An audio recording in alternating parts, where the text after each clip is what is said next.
The news channel. Hostage. Israel. Government. Business merger. Refugee. Oil supply. Defense. The Klan. Education. Strikes. Crime. Riot. Candidates. Abscam. Iran. Iraq. Religion. Science. Celebrity. The Earth. The Universe. The news channel. Good day, I'm Bob Kane. And I'm Jim Wilkerson. It's 2 o'clock in the East, and this is the news channel. At this hour, President Reagan is scheduled to speak before the legislative conference of the AFL-CIO Building and Construction Trades Department. For live coverage of the president's remarks, let's switch to our bureau in Washington and correspondent Bernard Shaw. Bob, as you say, President Reagan is going before a group generally opposed to his budget-cutting plans, the Building Trades Council of the AFL-CIO. This is the ballroom, and all of the executives are on the dais applauding the president's entry a few moments ago in the Washington Hilton in Washington. Mr. Reagan, as we saw him pop up and sit back down, is right to the left of the podium. From this distance, I think that's the presidential seal on the dais, and he'll be getting up in just a moment.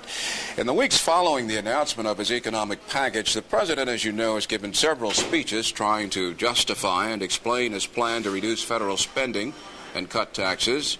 Today he'll try to ease the worries of big labor by stressing the work ethic and his pledge to trim the role of the federal government. This morning, Labor Secretary Ray Donovan got a warm welcome from this group of union members. According to Mr. Donovan, President Reagan deserves his time at bat, and Building Trades Department head Robert Georgine pledged to give Mr. Reagan that fair chance. We have a copy of the president's speech, and we will let him make that speech rather than tell you about excerpts from it, but we'll be following it and making parenthetical notes and margin notes should he change the wording or the thrust of any of these paragraphs. Literally, the president has gone into labor's den to defend his proposals, to justify them, and seek the support of this group. Some of the members of this group on this dais here already are on record opposing them. So the president knows he has his work cut out. His first few months in office, we wish him the best of luck in coping with these difficult problems. And we offer him our hand to assist in whatever way possible. On behalf of the Building Construction Trades Department, it is my distinct honor and pleasure to welcome the 40th President of the United States, Ronald Wilson Reagan. Mr. President.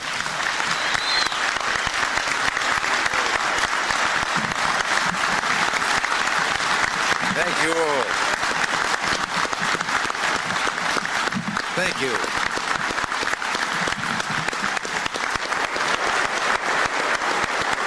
Thank you very much.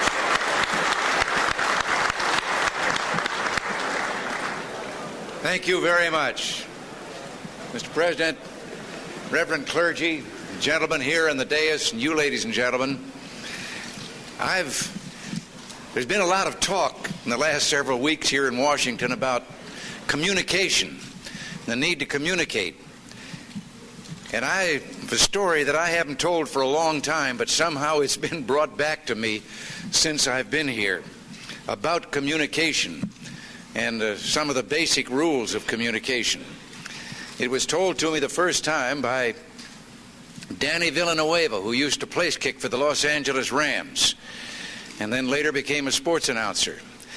And Danny told me that one night, as a sports announcer, he was having a young ball player with the Los Angeles Dodgers over to the house for dinner, and the young wife was bustling about getting the dinner ready while he and the ball player were talking sports, and the baby started to cry.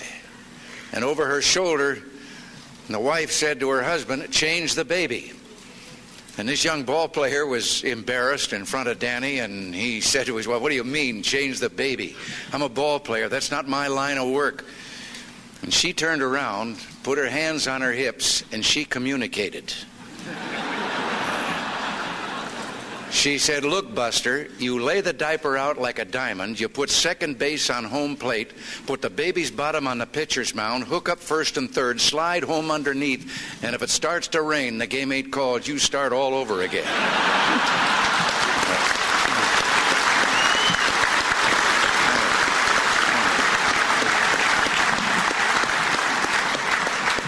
So I'm going to try to communicate a little bit today. I'm pleased to take part in this national conference of the Building and Construction Trades Department of the AFL-CIO. And I hope you will forgive me if I point with some pride to the fact that I'm the first president of the United States to hold a lifetime membership in an AFL-CIO union.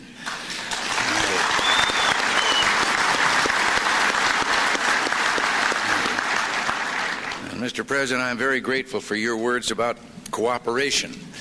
Now, if I can only persuade certain individuals up on the Hill to do the same thing, we won't have any trouble at all. But members of your organization have played and do play a great part in the building of America. They also are an important part of the industry in which my union plays a part. Now, it's true that grease paint and make-believe are not tools of your members' trade, but we all know the meaning of work, of family, and of country. For 2 decades or more, I participated in renegotiating our basic contract when it came renewal time. And here, too, we have much in common. Sitting at the negotiating table, we were guided by 3 principles in our demands. Is it good for our people? Is it fair to the other fella and to the customer? And is it good for the industry? Samuel Gompers, who founded the American Federation of Labor and who literally gave his life to that cause, said, "Doing for people what they can and ought to do for themselves is a dangerous experiment. In the last analysis, the welfare of the workers depends upon their own initiative. Whatever is done under the guise of philanthropy or social morality, which in any way lessens initiative, is the greatest crime that can be committed against the toilers. Let social busybodies and professional public morals experts in their fads reflect upon the perils they rashly invite under the pretense of social welfare." Samuel Gompers was repudiating the socialist philosophy when he made that statement. No one worked harder to get or believed more in a fair shake for the people whose sweat is the fuel of our country. But he didn't believe that this should or could come from government compulsion. America depends on the work of labor, and the economy we build should reward and encourage that labor as our hope for the future. We've strayed far from the path that was charted by this man who believed so much in the freedom and dignity of the worker. We are in today's economic mess precisely because our leaders have forgotten that we built this great nation on rewarding the work ethic instead of punishing it. We've gone astray from first principles. We've lost sight of the rule that individual freedom and ingenuity are at the very core of everything that we've accomplished. Government's first duty is to protect the people, not run their lives. What have been some of the results of this straying from basic principles? Well, for one, violent crime has surged 10%, making neighborhood streets unsafe and families fearful in their homes. We've been left with a legacy of almost 8 million people out of work, 666,000 of them construction workers. All of these people have been robbed of a basic human dignity and forced into the humiliation of unemployment. The annual inflation rate has soared to nearly 12%, making a mockery of hard work and savings. And our national debt has grown to more than $950 billion, despite taxes that eat up an ever-increasing share of the family dollar. This deficit has particular meaning for you because when government has to borrow to pay its bills, it competes for private capital, driving interest rates up and construction starts down. So when people ask me why we have to cut down the budget deficit, I think the answer is pretty clear. If we don't get control of the budget and stop wild and irresponsible spending, we will repeat past intolerable prime interest rates of more than 20%, rates which have played havoc with the lives of your fellow workers. And when we do not have economic security at home, our national security is threatened.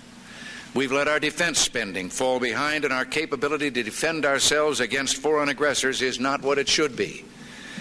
These trends not only must stop, believe me, they will be stopped. Every American, and especially all the working people of our country, have an enormous stake in what we do. You pay the most taxes. You believe in the work ethic, but subsidize a government that does not. You who have traditionally saved to provide for your futures today cannot save. You who most want to work are most likely to be laid off. You, through taxes on your hard-earned wages, pay for what could be as much as $25 billion each year in federal waste, abuse, and outright fraud in government programs. Franklin Delano Roosevelt spoke of the forgotten man at the bottom of the economic pyramid. Well, today it's safe to say that the people at both ends of the pyramid are getting attention. The man who's forgotten is the fellow who built it. Such a man wrote his congressman a few weeks back, and that letter landed on my desk. I've gotten tens of thousands of letters about our plan for economic recovery. I appreciate all of them, but a few of them really stand out, and this man's letter is one of them. He's an unemployed factory worker from Illinois, the Peoria area, but he worked in construction for 10 years before that. His income right now is totally dependent on unemployment and supplemental benefits from the company he worked for. He and his wife have only been married 3 months, but she's been laid off too. He wrote to say that if spending cuts in government affect his benefits, it'll be hard for his family, but they'll make it. And shades of Sam Gompers, he ended his letter saying that when the opponents of our economic plan start lobbying against it, and let me quote, he said, let them know that there is someone out here who's seen what they can do and is willing to stake his future on trying a different approach. That man has faith in America and faith in what the American people can do if the government will only let them do it. And that man, like most of America, wants a change. Right now, we have the highest peacetime deficit in living memory. Federal personal taxes for the average American family have gone up 58% in the last 5 years. And regulations by the government cost consumers an estimated $100 billion a year. The man in Peoria is right. Across this country, there are millions of people like him yearning for a different approach. They're yearning for us to reach for our hopes and make room for our dreams. And to put it bluntly, they want something different for a change. Instead of halfway solutions, jerry-built programs tied together with red tape, they're ready for an overhaul to make the engine work again. I've heard the complaints coming often from those who had a hand in creating our present situation. They demand proof in advance that what we've proposed will work. Well, the answer to that is we're living with the proof that what they want to continue doing hasn't worked and won't work. I believe what we proposed will work simply because it always has. We must get control of the budget monster, get control of our economy, and I assure you, get control of our own lives and our own destinies. What has been submitted to the Congress is a 4-point comprehensive program or package for economic recovery. If only part of the package is passed by Congress, we'll only ease some of our problems, and that isn't a solution at all. We must first get government spending under control. And let me make something plain. We're not asking that government spend less than it has been spending, although that might not be the worst idea in the world. We're simply proposing that government increase its spending in 1982 over 1981 by 6.1%, not 14%, as was presently or has been advocated. If we keep spending at the present rate of increase, our budget will double again in 6 years. Now, I propose cutting $48.6 billion from the federal budget in fiscal year 82. Now, it's true these are the largest spending cuts ever proposed. But even with these cuts, the budget will still increase by $40 billion next year, and there will probably be a $45 billion deficit. Without our cuts, that deficit will be more than $90 billion. The second point is a 10% across-the-board tax rate cut every year for the next 3 years. This is the most sweeping tax incentive program in the last 20 years, the largest tax rate cuts ever proposed. And again, we're not asking government to get along on less money than it's been accustomed to. Our largest in history tax cut will only reduce the largest in history tax increase that was imposed on all of us at the beginning of this year. Now, I have a feeling that in all the arguing and rhetoric, many Americans have lost sight of the fact that they're not facing taxes as usual, but a gigantic tax increase that will take $770 billion extra out of our pockets over the next 6 years. We think that's too much. This government, without taking a single vote in Congress, has raised billions of dollars from taxpayers in the last few years just through inflation. The system keeps kicking people up into higher brackets as they try to keep up with the cost of living increase, bleeding their earnings, sapping their incentive, and quite frankly, making a mockery out of the tax system.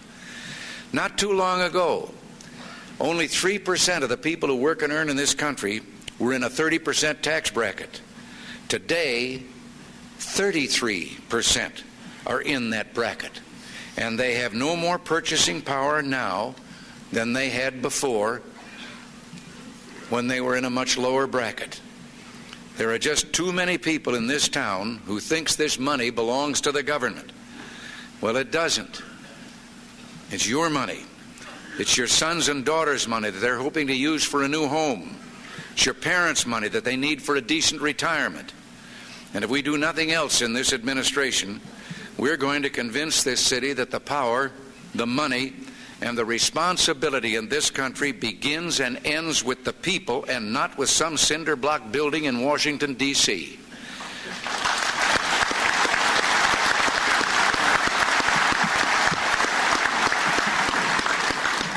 The third measure we've called for is elimination of excessive regulation.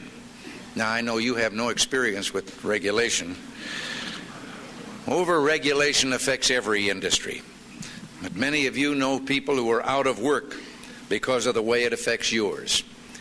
It's estimated that total regulations have added as much as 20% to the cost of a home. Indeed, I've seen the figure more recently put at 22% is the cost. I've told before, I have a neighbor out in my neighborhood in California was building his own home, and he got so fed up with all the paperwork and the regulations required that he pasted them all together into one strip of paper, put up 2 poles in front of the half-finished house, and strung them up across there.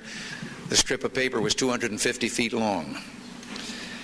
And finally, we're determined to work with the Federal Reserve Board to develop a monetary policy consistent with the economic program designed to stabilize the money supply, reduce inflation, and allow interest rates to come down. People who hold down jobs in the building trades probably understand better than anyone. Well, that is better than anyone except someone who's just lost his job in the building trade. The need for a stable monetary policy. Fewer than 1 in 11 American families can afford to buy a new home. Housing starts are down by 36% from what they were in 1978. Mortgage rates for this year are average 13.5%. Although I'm told in some parts of the country they're currently running in excess of 15%. The main source of strength in this fight is going to be the people themselves. The idea is to unleash the American worker, encourage the American investor, and let each of us produce more to make a better life for all. After all, why should we pay for some luxuries that are not truly essential to our well-being, pay by way of a subsidy when the man and his wife in Peoria are out of work? Why should we subsidize increased production of some things that we already have in surplus? And why should we go in debt to pay for school lunches for children of upper income families when borrowing by government may cost you your job? We not only shouldn't do those things, we no longer can afford to do them. We'll continue to fulfill our obligations to those who must depend on the rest of us. Those who are deserving can rest assured that they'll not be cut adrift. But the rest of us will feel the impact of the budget cuts which have been distributed through the economy as evenly as possible. There is one area, however, where we must spend more, and that is for our national defense.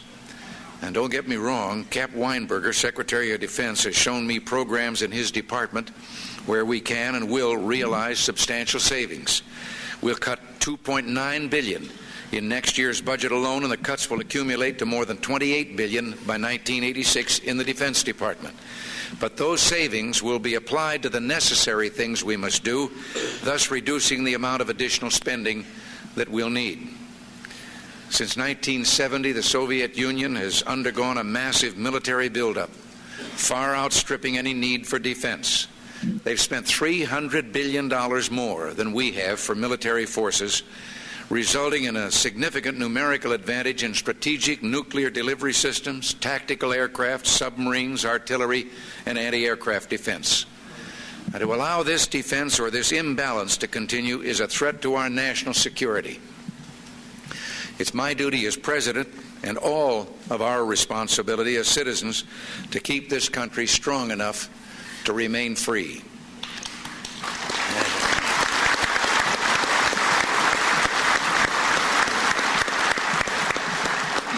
As union members and as concerned citizens of the world, we watch with great interest the struggle of our fellow workers in Poland.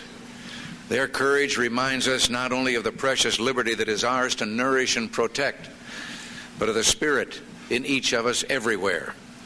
The Polish workers stand as sentinels on behalf of universal human principles, and they remind us that on this good earth, the people will always prevail.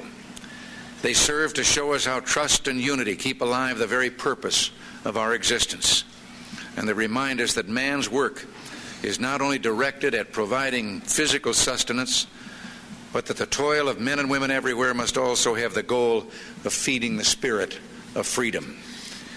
As we work to solve our economic problems, let us tap that well of human spirit. We'll find more than strength of numbers and strength of resources. We'll find strength of individual determination. We may even find strength in mutual trust. For too many years now, we've trusted numbers and computers.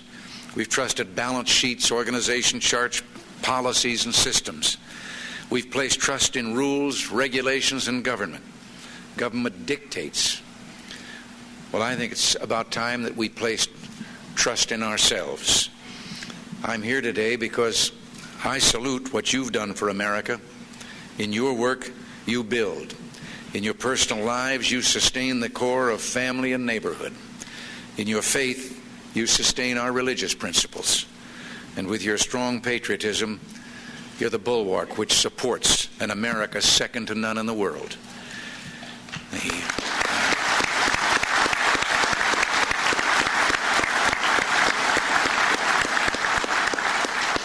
I believe the American people are with us in our cause. I'm confident in our ability to work together to meet and surmount our problems and to accomplish the goals that we all seek. Now, I know that we can't make things right overnight, but we will make them right. Our destiny is not our fate. It is our choice. And I'm asking you, as I ask all Americans, in these months of decision, please join me as we take this new path. You and your forebears built our nation.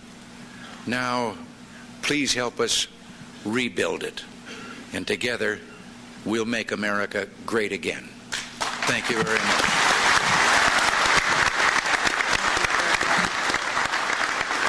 President Reagan, in a speech that lasted about 19 minutes, drew applause 4 times from this group. Here's a president defending his new economic program right in the den of labor. The members of the dais according the President of the United States the courtesies due him as a human being and certainly as the occupier of that office. But he is aware that there are some men on that dais who do not share his point of view. Robert Georgine, the head of the AFL-CIO's Building and Construction Trades Department, said his group will oppose many of the proposed budget cuts, and the communications workers President Glenn Watts called Mr. Reagan's package cold, insensitive, and impersonal. The president knew he had his work cut out for him when he entered that ballroom, and he delivered a very firm speech arguing for his programs. One thing that we make special note of is the reference to Poland. We are familiar with the ability of a president to use any forum, whatever, to make certain points, and be assured that the words the president uttered about Polish workers will be reported in Poland long before any Americans in this country are having dinner tonight. At one point, the president referred to the members of Solidarity as our fellow workers in Poland. He said the Polish workers stand as sentinels on behalf of universal human principles. President Reagan's way of indicating to the people of Poland and certainly to the Soviet Union that this administration is very much concerned about the situation and is watching it virtually hour by hour. I'm Bernard Shaw. That's the latest from our Cable News Network Bureau here in Washington. And when we return, we will look closely at the current labor crisis in Poland.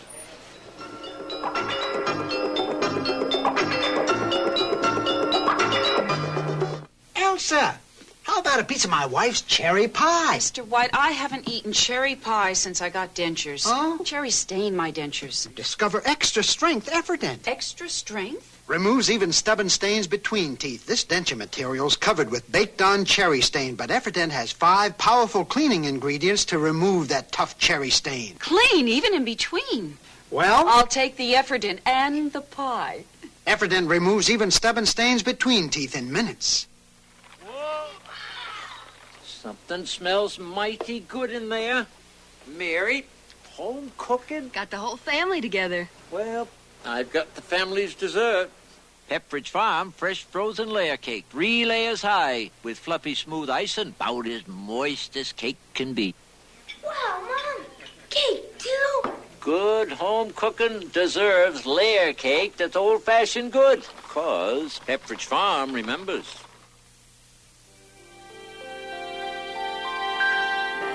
Refreshingly cool. Deliciously inviting. Delightfully appealing. 100% pure orange juice from Florida. It isn't just for breakfast anymore. There are 2 things about X-Lax you should know. It works overnight, which is good, but it contains an artificial chemical. Metamucil, on the other hand, is all natural, which is good, but it can take up to 3 days to work.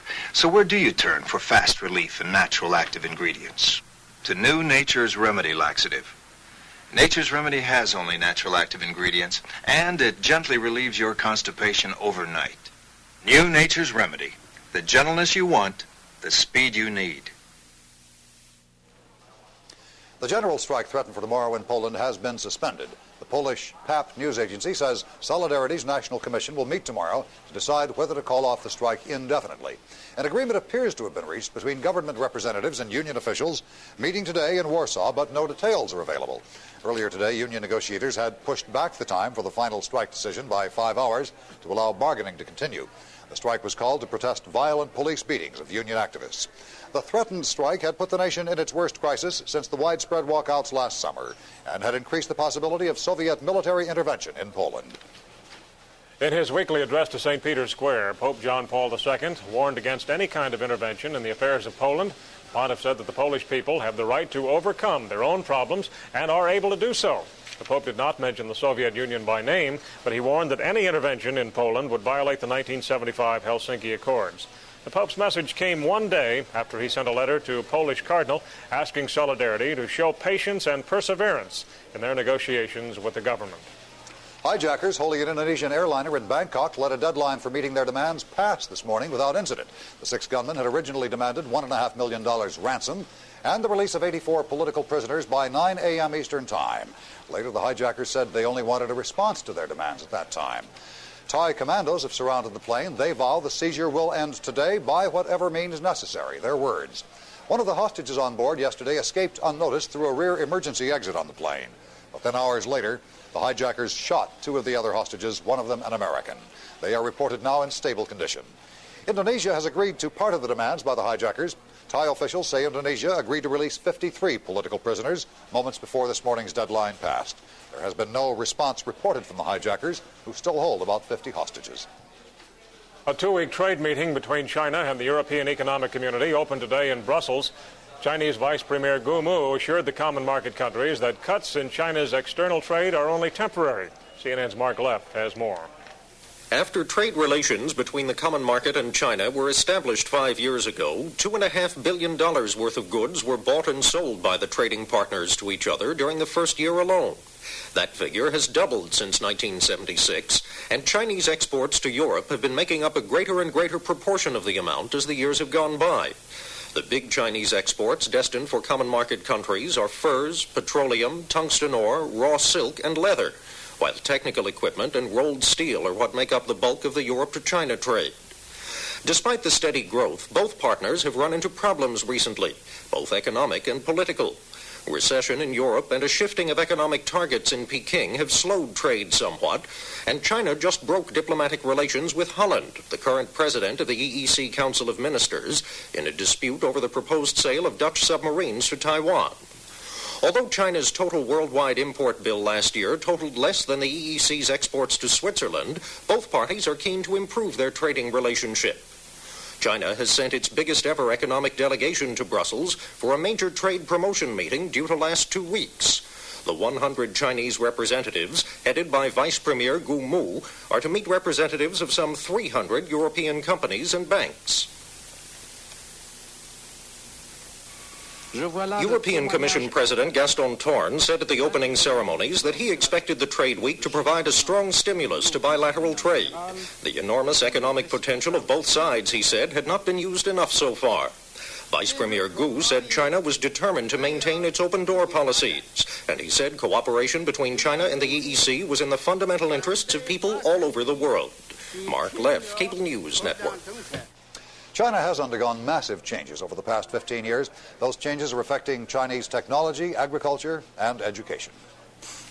Peking University, a dream for thousands of Chinese who want a better education. For every 20 young Chinese who take the entrance examination to Peking University, only one will make it.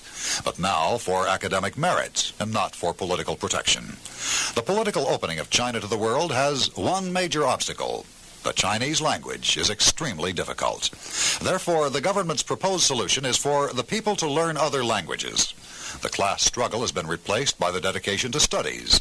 Those who know more will advance faster, with better salaries and greater access to consumer products. The political winds that are now blowing from the West are welcome to a people tired of political and ideological campaigns. China has new priorities. Priorities that start here, with the children, in the first phases of their school years. 500 million Chinese, in other words, half the country's population, is under 25 years of age. And of these, 240 million are students from kindergarten to the university level. In the schools that are also nurseries where the children stay all day while their parents are working, only the arts have the same importance as the sciences. It is patriotic to learn, to study, to want to be a technician, an agronomist, a professor. Mao's theory that the people had to think as a whole is now being challenged by the personal ambition to be somebody, and not only to think as a part of the mass. We interrupt. There's been a late development. Shots reported fired outside the hotel where President Reagan spoke a short while ago. Here's Bernard Shaw in our Washington Bureau. Bob, as you can understand, details are very sketchy. We don't know precisely what happened, nor... Pardon me.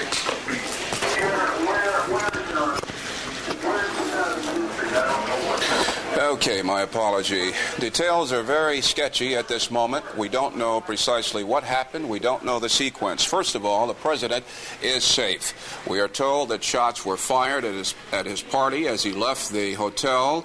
The District of Columbia Metropolitan Police report that at least one police officer and one Secret Service agent have been injured. They were shot down. Their condition, we do not know. We are checking both with the Secret Service and with people up at the hotel, as well as with the CNN crew and correspondent Bob Berkowitz.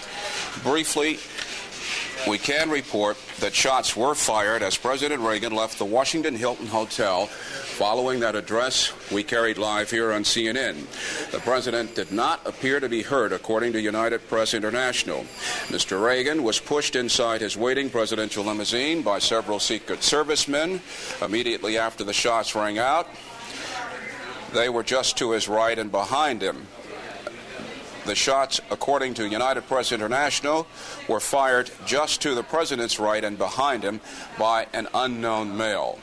Again, briefly, shots rang out as President Reagan left the Washington Hilton Hotel this afternoon. Shortly after the speech, you saw him deliver live here in the Cable News Network. We are told the president is safe. He was not harmed. The shots, according to United Press International, came just to his right and behind the president. The shots, according to UPI, came from an unknown male. We have confirmation, according to the police, that at least one Secret Service agent and one District of Columbia policeman were wounded. We will be bringing you the details, of course, as soon as they become available. We're checking with the Secret Service. The ride back to the White House from the Washington Hilton Hotel is not a very long ride. He could be back at the White House in a matter of moments. We're making all of the necessary checks for you, and we'll keep you posted. But very calmly, the President of the United States, physically, he is well. He was rushed into his limousine when the shots rang out. Whether or not the police or the Secret Service have in custody the would-be assailant, we just don't know at this time. You can understand the details are very sketchy and things are in a state of flurry here in Washington. For now, let us say that's the latest from our Cable News Network Bureau. We'll come right back to you as soon as we get more confirmed facts and details. Now back to Atlanta. Okay, of course, some of the unanswered questions so far. There have been no arrests, we assume. We don't know whether it was a rifle or a pistol. We don't know how far away the assailant was or the intended assailant, and we do know that at least reported that one Secret Service agent was hit and also a D.C. policeman. We do not know how badly they were hurt. All we do know is that the president is safe, and we'll get back, of course, to Washington just as soon as there are new developments.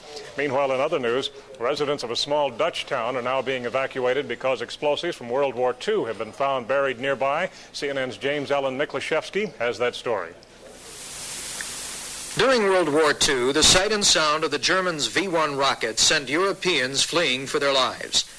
The dreaded buzz bombs, so nicknamed because of the sound it made as it passed overhead, proved a valuable tactical weapon for the Germans. The self-propelled missile was deadly efficient. Nearly 40 years later, the V-1 has Europeans fleeing once more. This time from Grosel, Holland, where the biggest cleanup operation of abandoned V-1 rockets is underway. The Germans used the area as a launch site from which to bombard nearby Antwerp in Belgium. Upon their retreat, the Germans left behind some 36 of the missiles buried in the area around Grosel. 100 police and bomb experts are taking part in the first phase of the rocket recovery operation, in which 19 of the bombs containing nearly 4,000 pounds of live explosives will be removed. Meanwhile, many of the residents in Grosel are being evacuated from the area during the critical period of recovery. Unlike the victims of World War II, the people of Grosel should be able to return to their homes once the operation is complete.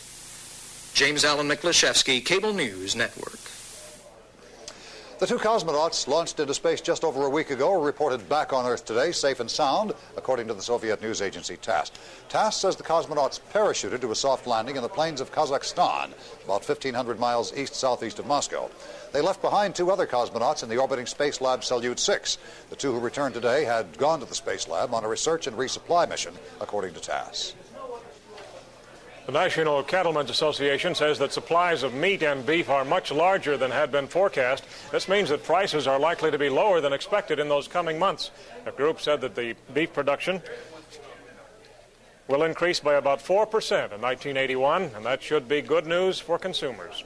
The association's survey of beef prices indicates the average price fell 6 cents a pound in March, below February's prices. The association also says nationwide, ground beef is averaging about $1.50 a pound, and that, says the Beef Producers Group, makes it a very good food buy. Bob? As we reported moments ago, there were shots fired just as President Reagan emerged from the Washington Hilton Hotel today after delivering a speech. Further details now from Bernard Shaw in our Washington Bureau.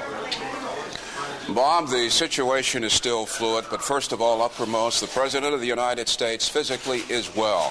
When the shots rang out from an unidentified male would-be assailant, the President was startled. He reportedly looked over in the direction from which the shots came, and of course the Secret Service agents, realizing what was going on, shouted at him and helped him very quickly into the limousine, and of course they got out of there.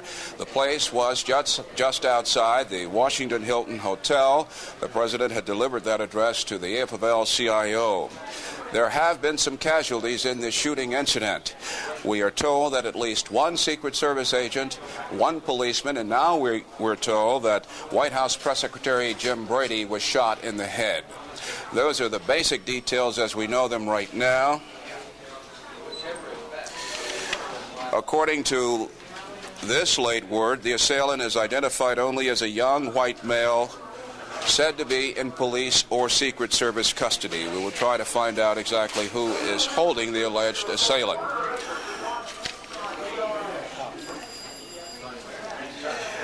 Eyewitnesses on the scene report that the shots initially sounded like firecrackers. The incident took place approximately 2:30 Eastern Time. That was just less than 9 minutes ago. Approximately 4 shots were fired at the president as he was leaving the Washington Hilton Hotel. To say again, and we'll continue to say this, the president is okay. He was not wounded or hurt in any way. We're told that White House Press Secretary Jim Brady was shot in the head. What his condition is, we just don't know at this point. A Secret Service agent was wounded, as was a District of Columbia police. We have people fanning out all over the downtown area. Correspondent Scott Barrett has gone to George Washington University Hospital. Correspondent Dave Browdy is at the intersection of 2000 and P, all these areas in the downtown Washington area. Just to set the scene as to what happened, the president, if you were watching CNN, delivered this address to the AFL-CIO Building Trades Union at the Washington Hilton Hotel downtown. As he was leaving the hotel, shots rang out, at least 4 shots. Some people say they sounded like firecrackers.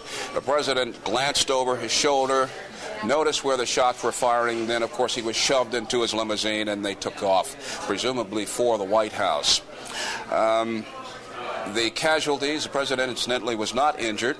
The casualties include 1 District of Columbia policeman, 1 Secret Service agent, and we're told White House Press Secretary James Brady. The shots were fired when the president left the hotel. Mr. Reagan did not appear to be hurt. He was startled by the gunshots. A Secret Service agent shouted to bystanders, "Get back, get back." And Mr. Reagan was pivoted by the agents and shoved into the car, and of course they took off. That is Justice, pardon me, please. Bob Berkowitz. Hello, Bob. Yes, we're on the air live. This is correspondent Bob Berkowitz. Bob, as you tell me what you tell me, I'll repeat it for our viewers. The situation around the Hilton Hotel, Berkowitz reports, is one of chaos right now.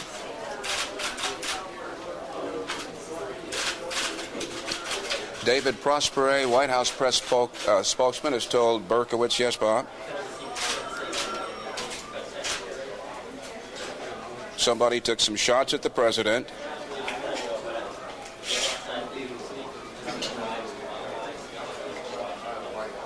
Yes, and we can confirm to you that the president indeed is okay. One of the White House press spokesmen said someone took some shots at the president, and he said we're told that the president is okay, and as we've told you and we'll tell Bob Berkowitz, that's just how confused it is down there at the scene. The president is okay.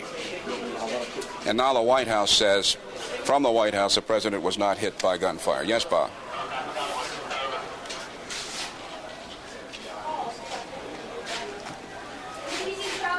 Jim Brady was hit.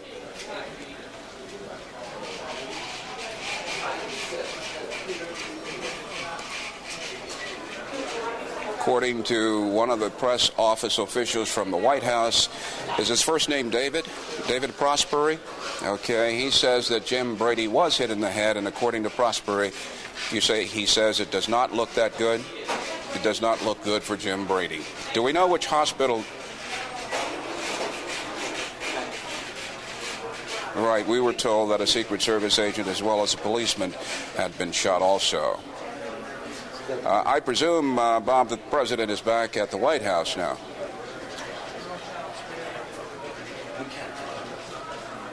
Right.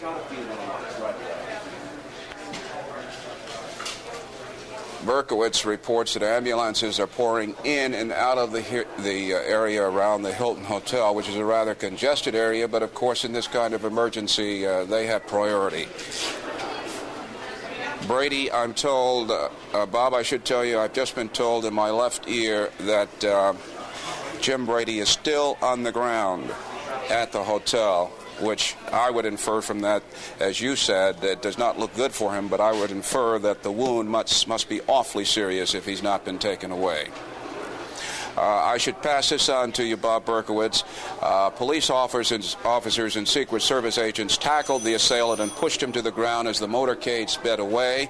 The White House says Mr. Reagan was not, repeat, not hit by any of the shots.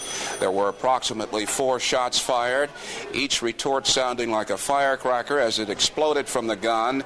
It appeared as if the shots were fired from some sort of pistol at close range, possibly as little as 10 feet from the chief executive, from President Reagan. There are unconfirmed reports that the slug struck up to 2 or 3 bystanders. So we know that a Secret Service agent was hit. We know that Jim Brady, the president's secretary, press secretary, was hit, and we know that a policeman also was hit. Bob, where are you going now?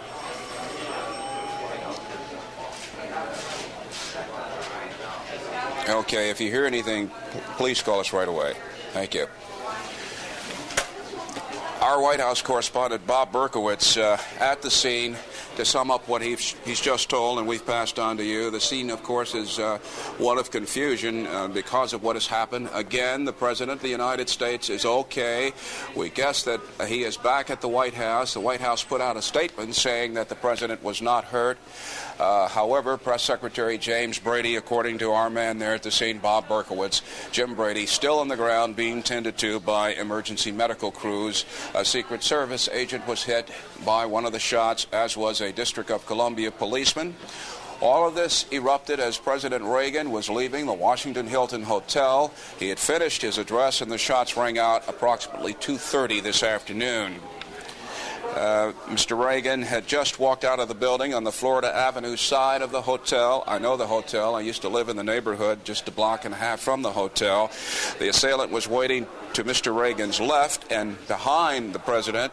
The president turned when the shots were fired, placing the assailant behind him and to his rear. Several police officers pinned the assailant to the ground while the Secret Service agents pushed President Reagan into the limousine, and of course the limousine went back. We are told, hold it, this is the first picture we have. One wants to assume that the alleged assailant is right there. You see a Secret Service agent with his automatic, it looks like an Israeli-made Uzi submachine gun. They have subdued the man against the wall. That's right on the Florida Avenue side of the hotel. There's a police, that's Jim Brady there to the right in the dark suit. That's Jim Brady. And that could be a Secret Service agent to your left and at the upper left-hand side of your screen. Oddly enough, these are one of the things that all of us here in the Washington Press Corps, this man is shackled. You see them leading him away to a district squad car. As you're watching these pictures back in time, the president's limousine left. As soon as the shots rang out, he was shoved into the limousine, and they quickly tore out of there to get back to the best sanctuary there is in this city, 1600 Pennsylvania Avenue. Correspondent Bob Berkowitz told us on the telephone that the scene was one of confusion. That's understandable. As the camera comes back to the right, here you see the carnage. We know that Jim Brady is on the ground with a head wound, a Secret Service agent, and there's a policeman, a District of Columbia policeman somewhere in this group. I think we see 1, 2, 3. There are 3 people on the ground.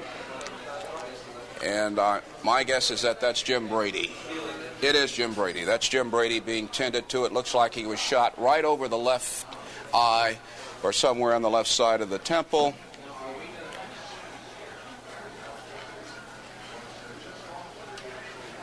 This is the picture on Florida Avenue. That's on the south side of the Washington Hilton Hotel. Traditionally, when a president uses that hotel, no matter where he enters, and there are several places from which to enter, the security has had it that he always comes out on the Florida Avenue side. on the Florida Avenue side, the south side of that building, and that's how they came out. And of course, the more picture. Here's the president. There are the shots. The shots came from the right in the corner of your screen. There's Jim Brady, the policeman just to the end of Jim Brady. The gunman was waiting right by the wall as the president came out of that Florida Avenue entrance of the Washington Hilton Hotel. You heard the shots in quick succession, about 4 shots. And obviously, if the president was able to duck and be shoved into the limousine, that's James Brady, the White House press secretary right there, the gunman had to have been shooting in such a manner that Brady, the Secret Service agent, the policeman standing in the way were actually blocking the gunman's line of sight. And only that, their presence saved the president, because the shots, as you saw and heard, came very quickly. 4 shots, very quickly. The president was quickly shoved into the limousine, and the agents around the president pinned the man against the wall. We can barely see him. Pinned him against the wall. The president's limousine tore out quickly to get back to the White House, and the assailant was taken into custody. Since he was stuffed into a District of Columbia police car, we assumed that initially anyway, these early moments of this tragedy, the president's okay, it's a tragedy in that other people were wounded. In the initial moments of this tragedy, the District of Columbia police have initial custody of the man, but of course the federal authorities prevailed.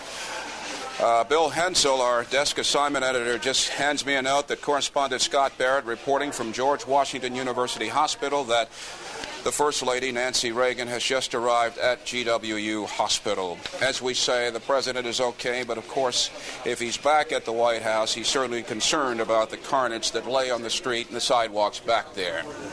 Here again is the scene. We will let you watch and listen.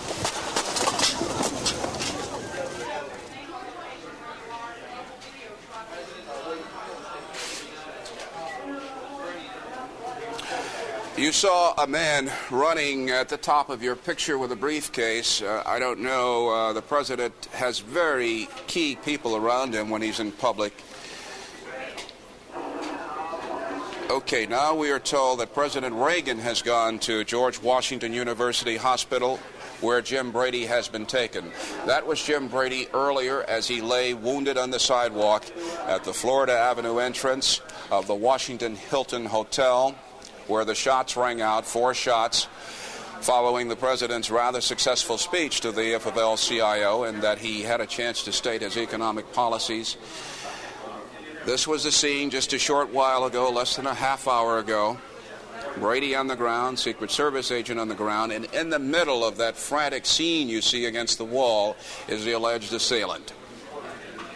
Correspondent Scott Barrett sends word from George Washington University Hospital that First Lady Nancy Reagan has arrived there. President Reagan has gone there because the president's press secretary, James Brady, is wounded seriously. We do not know the status of the injuries incurred by the Secret Service agent, who is unidentified to us at the moment, as well as the District of Columbia policeman. They are working to put handcuffs on the would-be assailant. We're going to be going very, very shortly to correspondent Bob Berkowitz, who will be switching live to him, our White House correspondent who traveled up to the hotel with the president for that speech. Earlier, as we relayed to you, his word to me on the telephone was that the scene was very confused up there, which is understandable. I had one thought I didn't finish. We saw a man with a briefcase. Everybody traveling with the president, the immediate people around him, have important functions, and you know of the man who carries the leather football, the briefcase with the codes, which a president would use should he ever have the necessity to do so. Let's switch now live to correspondents Bob Berkowitz and Dave Browdy. Gentlemen. We're with correspondent David Browdy here at the Hilton Hotel. David has spoken to an eyewitness, so let me just turn it over to Dave. Dave? Bob, the eyewitness was an ABC News cameraman who was standing outside the Hilton working in the travel pool that accompanies the president wherever he goes. The man who fired the shots, according to Henry Brown, was a white male with blonde hair, about 40 years old, who had actually penetrated the group of reporters that was standing outside the Hilton. As Henry described it, the crowd began to cheer as the president left the Hilton after making his speech, and then this man just started shooting. According to the eyewitness, Henry Brown, several people were hit. One Secret Service woman, one District of Columbia policeman, and James Brady, the White House press secretary. The president, he said, was not hit. And though the president was quickly removed from the scene, he is completely uninjured, according to the eyewitnesses. The man was captured by the Secret Service after a struggle. We do not have his name yet. Henry Brown said he couldn't tell what kind of condition he was in. Bob? And that's about all that we know from the Hilton Hotel. David Brady with Bob Berkowitz. Back to you, Bernie. Thank you very much, gentlemen. We are told that the White House will have a statement in about 20 minutes, actually about 18 minutes. When the White House issues that statement, of course, we will carry it live. I'm also told that President Reagan might have slightly hurt himself just a little bit as he was getting into that limousine. Of course, the Secret Service, with their primary objective, protecting the chief executive, once those shots rang out and the president was okay, he was just bodily shoved right through that door. And of course, when you're getting into a car in a hurry, you might hurt something, but he is quite alive. He's quite well. The president has gone to George Washington University Hospital, as has First Lady Nancy Reagan. They're going there for the obvious reason to maintain a vigil and watch over as doctors work on James Brady.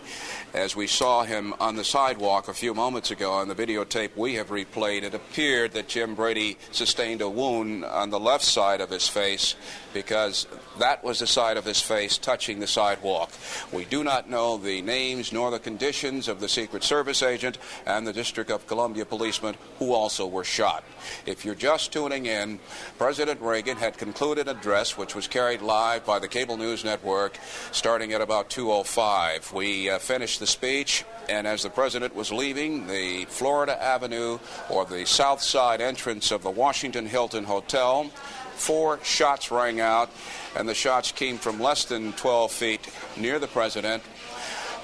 The would-be assailant was flung against the wall by a combined group of security forces, Secret Service, White House police, District of Columbia police, I should say.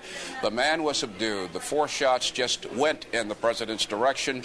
Luckily, the president was shielded, as it happened, by a wall which consisted of James Brady, a Secret Service agent, and a District of Columbia policeman. All 3 were hit and wounded. The president was not wounded.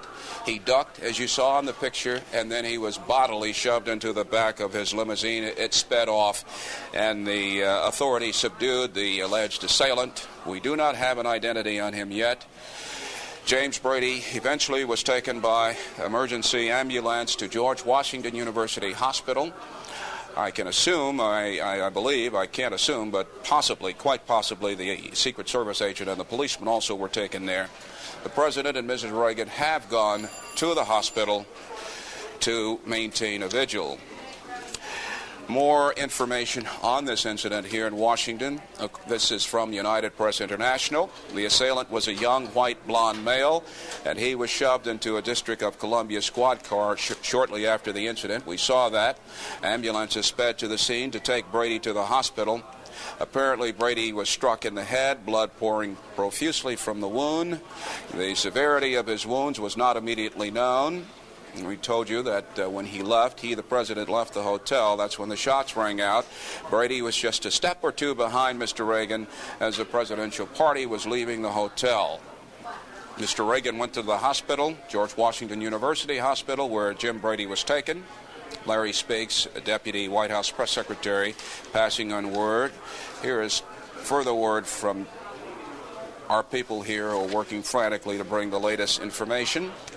Ed Meese, James Baker, and Larry Speaks, all on the president's staff. The president's, I'm just having a mental lapse right now. Edwin Meese is the president's chief of staff, or rather James Brady is. James Baker is the president's chief of staff. Ed Meese, of course, is the president's top advisor at the White House, and Larry Speaks, one of the deputy press spokesmen. All have gone to George Washington University Hospital, and we're now told that a statement will be made at the hospital. We had said that the statement would be coming from the White House in about 20 minutes. Actually, the White House is wherever the president is in press terms and in terms of conducting business, so that statement will come from the White House. If you're just tuning in, to repeat, the president was leaving the Washington Hilton Hotel, and this is it. Let's listen.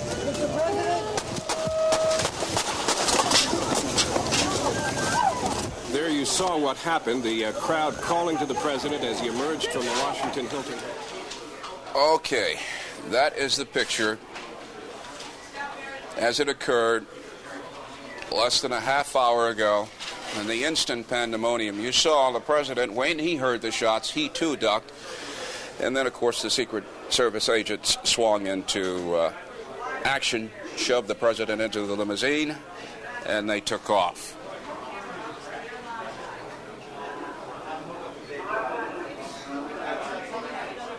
Again, 3 people injured in this shooting. The President of the United States is okay. We are going to go to the White House briefing room. Many people have assembled here to await some official word. When it comes, whoever is going to conduct the briefing will be switching there live. President Reagan, Mrs. Reagan are at George Washington University Hospital. Obviously and understandably very concerned about everyone wounded this afternoon. James Brady, the president's press secretary, he's known Mr. Reagan for a long, long time. He is wounded seriously. We do not have the identities of the other 2 people wounded in this affair, a Secret Service agent and a District of Columbia policeman. One of our colleagues who has been in this town for an awfully long time has been moving about the newsroom. Daniel Shore is back here in Washington. He was away on medical leave for a while, and maybe in a little while we'll have Dan here with us. We cannot say it too many times. The President of the United States is okay. As soon as the bulletin moves on something like this, everywhere from Wall Street to the far reaches of the world, people are wondering, and that's why we are repeating this. The president physically is okay. He was not shot. He was not wounded. He might have been slightly roughed up a little bit as the Secret Service agents sought to get him into that bulletproof limousine as quickly as possible. And now I'm told the president sustained a bump while being pushed into that car. But luckily, he was not wounded. He is quite okay. We cannot report the same for White House Press Secretary James Brady. Also, we cannot report the same for an unidentified Secret Service agent and an unidentified District of Columbia policeman. They sustained injuries as those 4 shots rang out on the videotape that you've seen a couple times so far, and we'll be showing it to you again. The gunman is in custody, and he was hustled away by a District of Columbia police squad car with Secret Service agents, by other people who were following the president as he moved. And of those 3 people, one was Press Secretary James Brady and the Secret Service agent and the District of Columbia policeman. If I sound as if I'm speaking haltingly to you as we're talking, we're receiving information in our left ear, and sometimes you have to coordinate the 2. But I'm being told that in a little while we may have something from the White House, and if we do, we'll be going there live. There's correspondent Mark Walton, who just walked across the front of the screen, and that he's walking indicates that they're not ready yet to say anything officially. Our senior producer, Scott Willis, is telling me now about 10 minutes away from the briefing. If by chance you're just tuning in, President Reagan is all right. Some others right now are not okay. A gunman fired at least 4 shots at the president as he was leaving the Washington Hilton Hotel. Mr. Reagan ducked, and the agent shoved him into the car. Those wounded include James Brady, the president's press secretary, a Secret Service agent, a policeman. Brady was rushed to George Washington University Hospital. First Lady Nancy Reagan, President Reagan, they are at the hospital, and they are waiting. His doctors and nurses work on Mr. Brady and also work on those who are injured. We don't have confirmed exactly where the Secret Service agent or the policeman were taken. Dan Shore, these are the kinds of moments that we always dread, and it's always in the back of our minds as we cover the president and watch him. Fanatic, a cause to be vindicated, however rightly or wrongly. And interesting that it would happen so early in the administration of President Reagan, who has made almost a hallmark of his administration of opposing terrorism. Terrorism has been such an important word from the very start of his administration. He talked, of course, of terrorism directed against Americans abroad and promised swift and effective retribution. Whether there is this aura of violence in the air, what that has to do with it, we wait to find out. But indeed, it is tragic that the President of the United States cannot go and deliver a speech to a labor organization without always that ever-present fear of one demented or fanatical person acting out some kind of cause of his own. Dan, I'm told that we now have an interview with an eyewitness.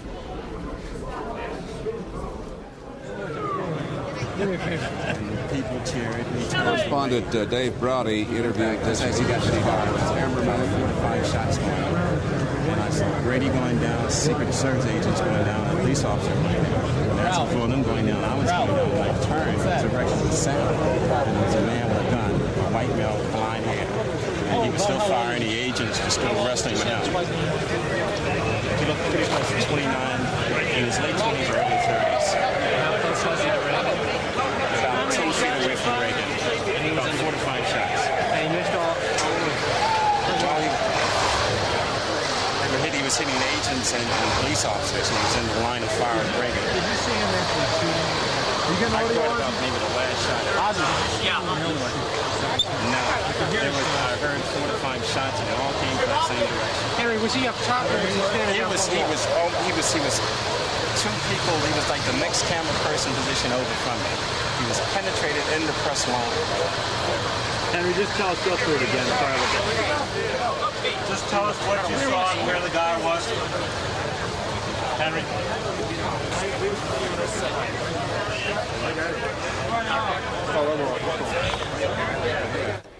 That is a picture of an interview, Dave Browdy talking with an ABC network cameraman. I've forgotten Hank's last name. I do know his first name is Hank. We're going to be showing you next some picture at George Washington University as a hospital, as one of the injured in the shooting incident out of the hotel was brought quickly to GWU Hospital.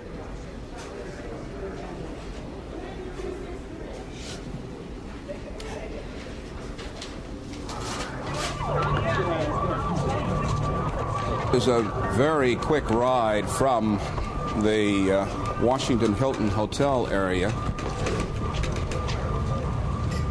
And of course, when you're coming in an ambulance and under these circumstances, you have the right of way. We don't know who was brought to the hospital in this particular ambulance. This is just the raw picture as it was shot and as we were able to get it to you. Dan, as you were speaking earlier, it's rare that a president is shot at here in the nation's capital. We know that there is, well, a sense of security in this town because the security people all know this town so well. Here's the scene again as the president was leaving. The president is being pushed into his car, of course, with the first shots which we did hear. At the same time, down on the floor is Jim Brady, who's been shot in the head, the president's press secretary. Dan, I don't... Off in a corner, they have cornered the suspect in this, who will be later brought over to one squad car and for some reason then to another. They are equally concerned with holding him and in protecting him. That's Jim Brady there. There's Jim Brady lying on the floor with his familiar balding head, which is now hurt.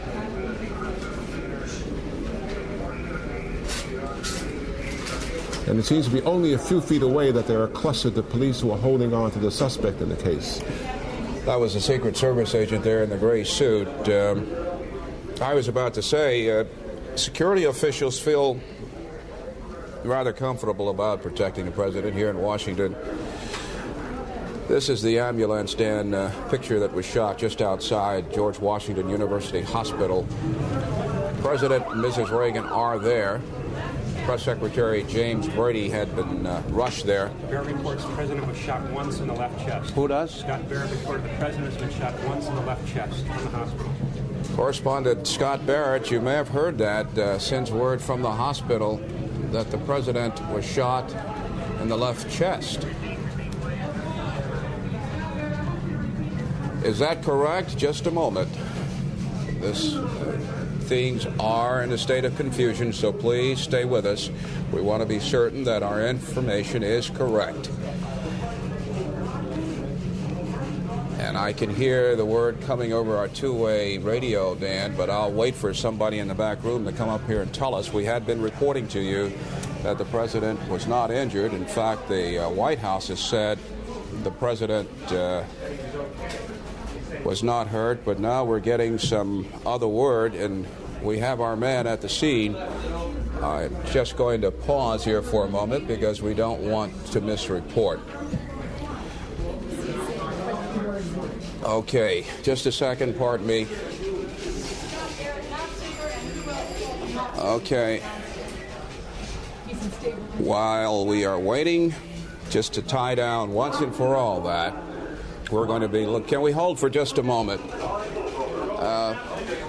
What is the correct word?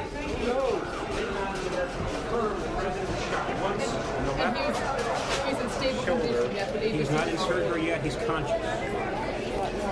Okay, the president... Okay. Shot once in the left chest near the... Okay, Daniel Shore, we've just been given this hard word. The president was shot once in the left chest near the left arm. According to Lynn Nofsinger, the president is conscious. And I wonder is why said to be in stable condition. In stable condition. I wonder why the lapse in time. One can only suppose that at the first shot you could see on the Let's video look at tape, this picture, Dan, as we're watching this, which is being shown in slow motion. As the president coming out of the Washington Hilton Hotel, having just finished his speech, and he's waving to a cluster of people outside. We've seen this before, but we'll see it slowly now. Let's watch the left side of his body to see if he indicates. That's his left hand going up. There the shots are going now.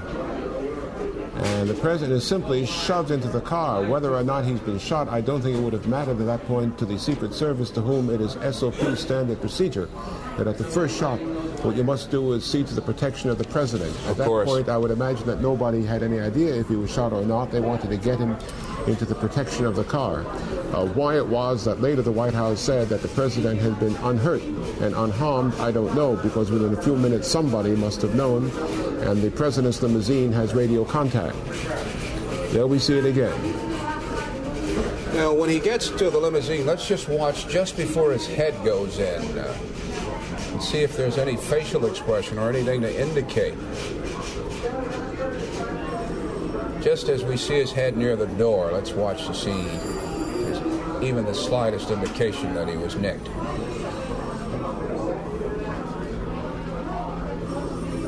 He's getting a shove from the agent in the back.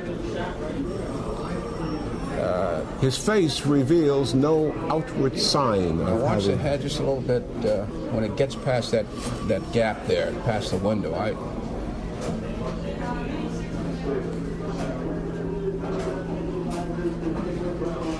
Right there, I was wondering.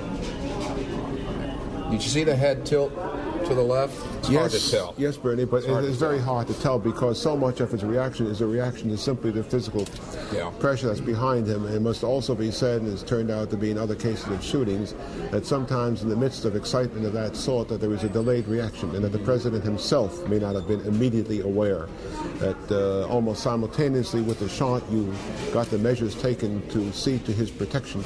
And I would doubt whether anybody could say one way or the other from that videotape whether one knew that. But in any event, it was apparently took some time. First we heard that the president was not returning to the White House, but instead going to the hospital. The alleged assailant. Is the person who is now in custody as a suspect. Okay, and as you said earlier, the president is in stable condition. The president is conscious, and our word from the hospital is that he has not gone into surgery. First Lady Nancy Reagan is at the hospital. White House Press Secretary James Brady is there. He was injured in the head, as was a Secret Service agent and a policeman. Right. You were suggesting earlier, and I think you made an interesting point, that with all the assassination attempts on presidents, they usually happen outside Washington. Yes. I mean, Dallas was Dallas, President Ford. There were 2 attempts in California. And that usually the Secret Service has Washington so mapped out, so laid out. This town is sewed up. That it is very difficult. On the other hand, as has always been said, as President Kennedy once said, that there is no security that is security enough against one lone person. They can find out conspiracies, they can get militant organizations, but there is, in any crowd of people in the American way, short of keeping the president imprisoned in the White House, there is no way of stopping this happening every once in a while. Okay, the police officer, the District of Columbia police officer who was wounded outside the Washington Hilton Hotel has been taken to the Washington Hospital Center, where he is in critical condition. His name has not been released, and we're still checking with the Secret Service to find out the identity. United Press International reporting what we've reported. The president was shot in the chest and wounded by the gunman outside the Washington Hilton Hotel. He's reported in stable condition at George Washington University Hospital. This is how it looked and how it sounded less than an hour ago. I guess you should mention for those tuning in late that this is obviously being shown in very slow motion. Right, so that we can study it with you as you see it.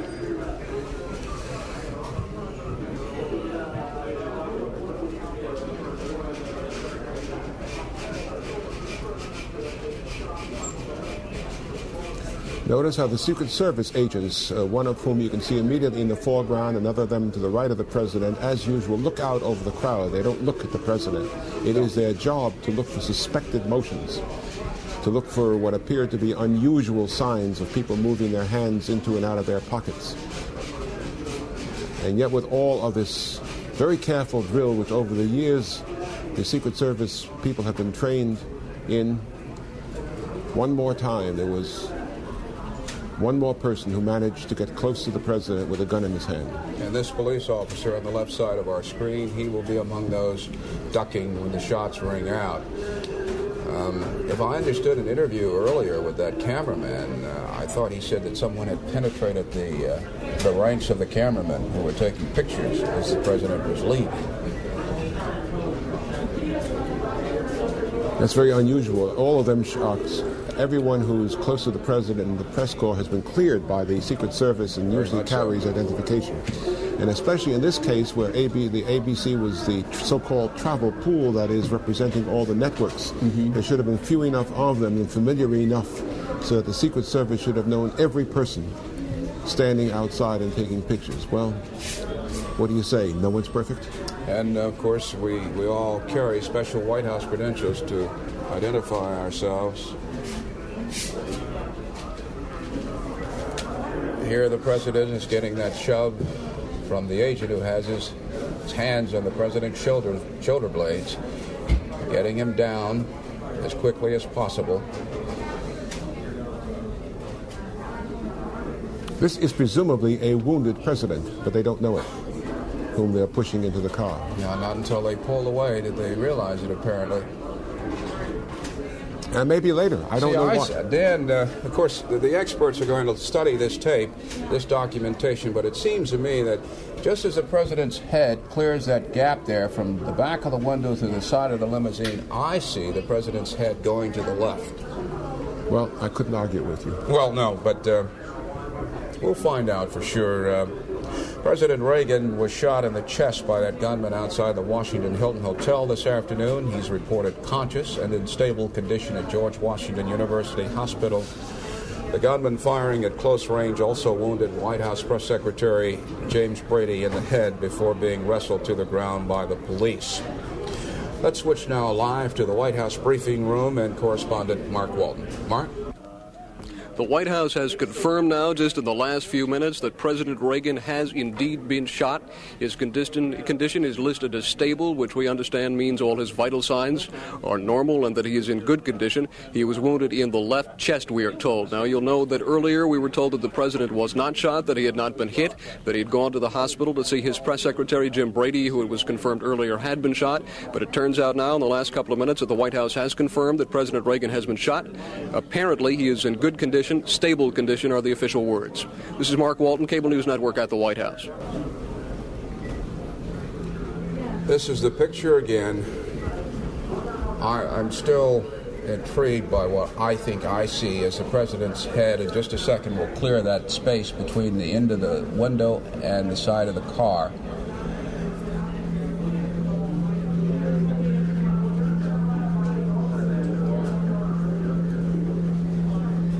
Coming up in just a second.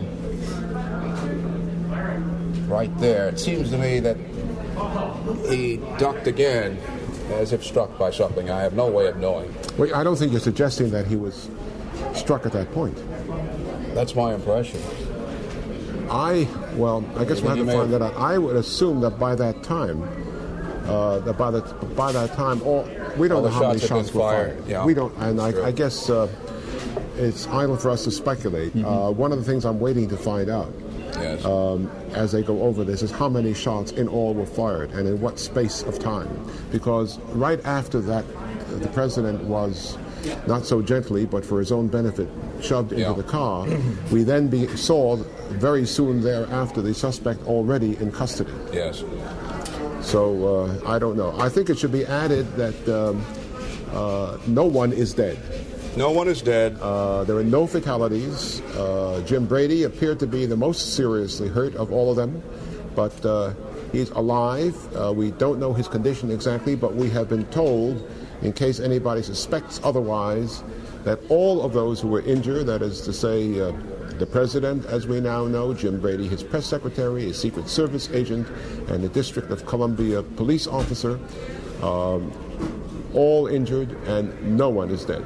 Then Vice President Bush, who was out of the city, is being rushed back from Texas. And in just a little bit, we're going to be switching live to George Washington University Hospital. White House correspondent Bob Berkowitz and correspondent Scott Barrett are there, and they'll be bringing us up to date from the hospital, where the president, we know for sure, is being tended to, as well as Press Secretary James Brady. Let's switch over there live now. You start off. Go. Thank you. We're here at right across the street from George Washington Hospital. The President of the United States is in the hospital. Scott Barrett was here for a White House announcement on the President's condition. Scott? Well, Bob, Lynn Knopfsinger came out and told us that President Reagan was shot in the left chest, close to his shoulder. He is alert. He is up. He hasn't gone into surgery yet. Shortly before Lynn came out, Ed Meese arrived, so did Jim Baker, and it's reported that Senator Laxalt has come into the hospital. Before that, Nancy Reagan arrived looking very distraught. James Brady, the president's chief press spokesman, was also taken here. Brady was shot in the head. It seemed to be on the left side of his head. He was bleeding profusely, and he is also inside now being taken care of at George Washington Hospital. I spoke to an eyewitness earlier. He said that the man who shot the president was in his 45 to 50. He was of medium build, gray hair, and as of now, at least as far as we know here, that's all the information we have on him. That's the news from George Washington Hospital. Back to the Bureau. Thank you, gentlemen. As more details are released at the site there, George Washington University Hospital, we will be able to bring them to you right away. Dan, should be said, of all the great ironies last week, Vice President Bush was being put in charge of crisis management. Today there's a long article in the Washington Post about how Bush, who originally not much in the confidence of President Reagan, has slowly moved to an inside track, now very much in his confidence, and Reagan gave orders that everything he knows George Bush should know. What this was in anticipation of, we do not know, except he said, if that terrible thing should sometime happen, I want George Bush to know everything. Well, it wasn't a terrible thing, although clearly terrible enough. Bush now returns, and the fact that he has had that inside track, has been given the confidence of President Reagan, will undoubtedly stand him and I guess the whole country in good stead as he can move smoothly into being delegated to do whatever President Reagan would want him to do while he recovers. One observation, but before that, to repeat, if you're just joining us, shots rang out at the Washington Hilton Hotel just outside, just after President Reagan had completed that address to the AFL-CIO. As he was leaving, the shots rang out. White House Press Secretary James Brady, President Reagan himself, a District of Columbia policeman, and a Secret Service agent were hit. The president is stable. He is at George Washington University Hospital. First Lady Nancy Reagan is there, and we are awaiting further word. The president has not had any surgery yet. The New York Stock Exchange has shut down. That word just passed us, Dan, and the thought that I was about to express was the scene is not difficult to imagine right now. We've just been told that the stock exchange has been closed, but be assured that every embassy representing countries around this globe right now, they're using every possible means of communication to let their host governments back home know precisely what's happening. I think that's right, and having been in Europe at the time of the assassination of President Kennedy, I'm sure another thing is happening, is that security is being increased for every chief of state and chief of government around Europe and around the world, because sadly we have found out that there is a tendency in assassination attempts to trigger demented minds elsewhere around the world into imitative efforts. And I would not be surprised if you will find that security is being doubled around heads of government all over the world after this. One of our trusted technical staff members, Vito Maciola, sends word that he has observed two boxes of blood being rushed to George Washington University Hospital by District of Columbia Police. Certainly that's understandable in view of the magnitude of the wounds, for one, suffered by James Brady. Yeah, it should be mentioned with regard to the closing of the stock exchange to those to whom it may not be obvious that anything that causes this kind of concern and excitement is bound to have a reaction on the stock exchange. And in order to avoid big flurries at a time like this, it would be normal simply to close the stock exchange and stop trading. Otherwise, what you would probably get is an enormous dip in the value of stocks as people wonder what has happened in the White House. Indeed, and we have a very large audience of viewers in the Virgin Islands, and a lot of people are down in that part of the world, and they are being kept abreast of what's happening right now by the cable news network. The latest we get, we're passing it on to you wherever you are, if you're in Alaska, Hawaii, or elsewhere. The president is stable. Here's the picture again.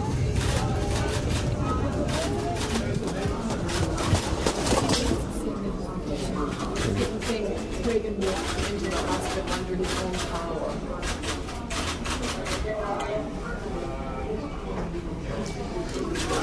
Okay, we also have a report now that, before we tell you the report, this is the picture, and in the middle of this group of frenzied security people is the alleged assailant. At this point in time, this is videotape, but at this point in time, the president's limousine has taken off. That is Press Secretary James Brady on the ground. Behind them, a District of Columbia policeman in the black raincoat, and there's a body up at the end of the sidewalk in a gray suit. That is a Secret Service agent. The other agent standing guard there with an Uzi submachine gun. As they subdued the man, handcuffed him, and took him away, we're told now that there is an Air Force helicopter circling George Washington University Hospital. For obvious reasons. We've also been told, and this should be somewhat reassuring, is that although it was discovered apparently a few minutes later that President Reagan had been hit in the left chest, as you have reported, that he apparently was strong enough and in good enough conditions so that when they arrived at the George Washington University Hospital, the president entered the hospital walking and under his own steam. So one has reason to hope that the wound of the president is not very serious.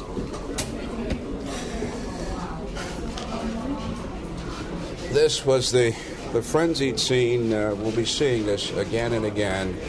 Secret Service agents turning and calling for some further assistance. I was going to say, Dan, There's so many security agencies in this city. What do we have? We have the District of Columbia Police, the Secret Service, we have the Executive Protective Service. They guard the embassies. They guard foreign embassies for the most part, yes. Right. They guard foreign embassies. We've got the Federal Bureau of the Investigation, and there's a fifth one I can't remember, but each of these agencies has an interest in what we saw this afternoon. And we can just assume that I leave out the Executive Protective Service, which was nowhere in evidence. Okay. Secret Service.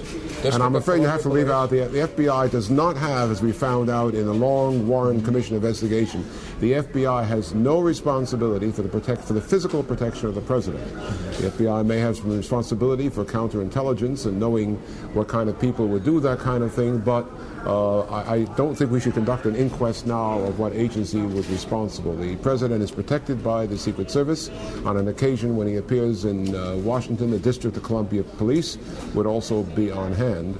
And in any event, I don't think with all 5 or 6 agencies it is ever possible to keep one person who was determined enough to do it. They did it with George Wallace. Okay, you're making a different point. My point is that each of these agencies is interested in whatever interrogation is going on right now. Oh, I'm sure that's right. Okay, this is Lynn Nofsinger, who is making a statement. He made the statement. We recorded it earlier as it was made at George Washington University Hospital. He's political advisor to the president. Has been shot once in the left chest. The bullet entered from his left side. He is in stable condition. He is conscious. And Mrs. Reagan is with him. And at this moment, we have nothing further to say. I cannot, but we know that Mr. Brady was shot. I have no report on his condition at this time. Not to my knowledge. Peter! Not at this moment. Going into surgery. I cannot tell you that. Is he serious? Yes, he is conscious. The president is conscious. One wound in the left chest. It did not hit the heart. What did it hit? It hit him in the left chest. Apparently, as near as I can tell, under the left arm. I cannot tell you. Any suspects? It is our understanding, and all I know on that is what I've read on the wire, that a suspect has been apprehended, but that's off the wire. Their name? No, Mrs. Reagan was not with the president. Mrs. Reagan is now with the president, but she was at White House. Yeah, you lost whatever gas. Let me. What if you find it now? We ain't gonna power it because I ain't got recording. President Reagan, repeat the statement one more time. Shit. Is he able to walk away? Is that all you need? According to United Press International, Dan, White House officials said the president walked into the hospital. Nofsinger said the president apparently did not immediately realize that he had been wounded. Well, that's what seemed, I suggested that earlier, that happens. There is a flow of adrenaline on an occasion like that where you may not feel an injury. That has been known to happen, and doctors have talked about that. And that, I guess, is why it was not immediately said that the president had been hit. He apparently did not know for himself for a minute or two until he realized that something had happened. It's interesting that, ironic perhaps, that this briefing is being done by Lynn Nofsinger, who was Governor Reagan's press secretary during the campaign and came back as a political advisor. This briefing would have been given by Jim Brady. Yes. If Brady were able to do it. Yes. And here, again, the picture. This scene happened approximately 1 hour ago on the Florida Avenue side of the Washington Hilton Hotel. The president had just addressed the AFL-CIO.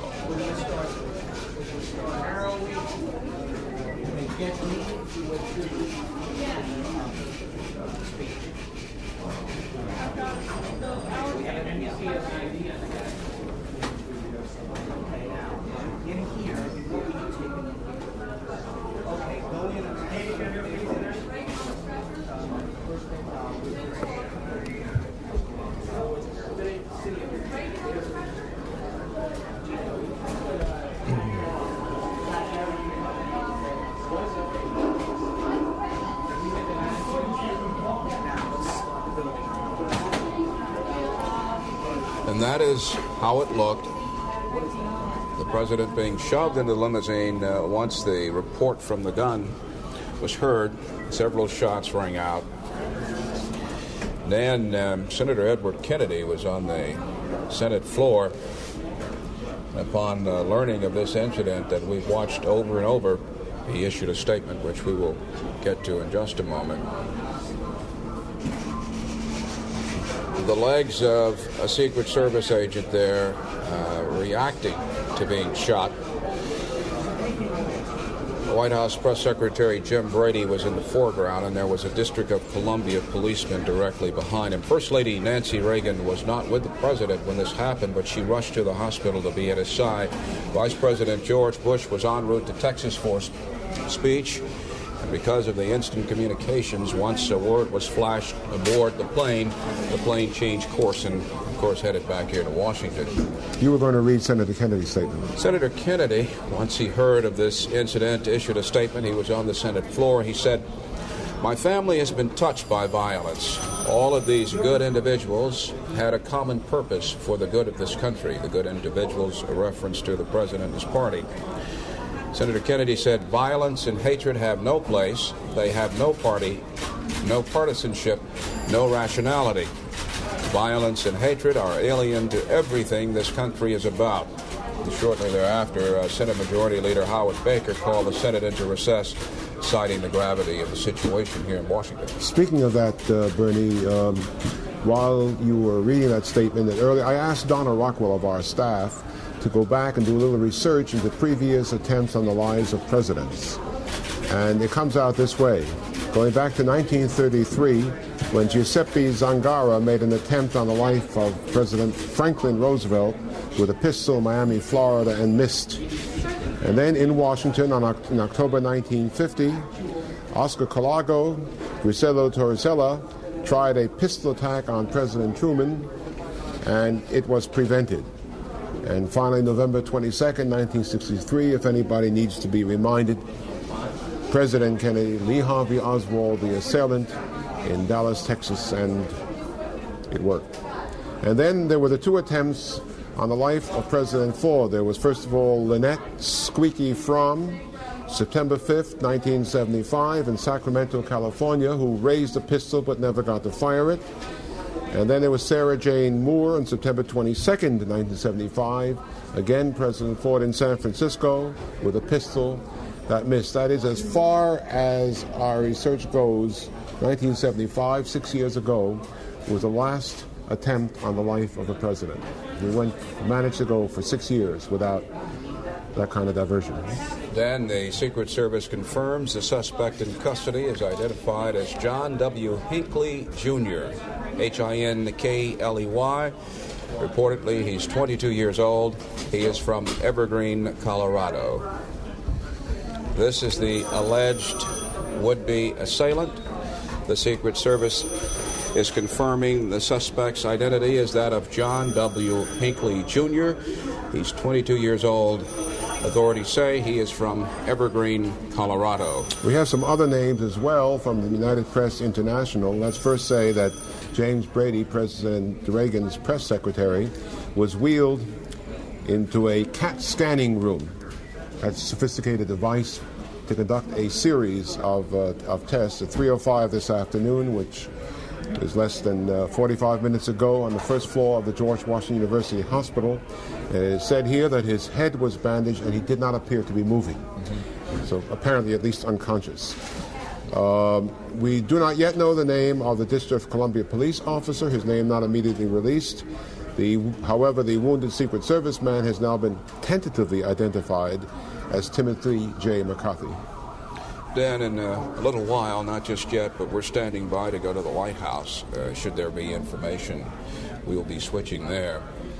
If you have just turned on your television set and you're wondering what's going on, very briefly, the President of the United States had just concluded an address before the AFL-CIO at the Washington Hilton Hotel. He and his party were leaving through the south side of the building, the Florida Avenue side.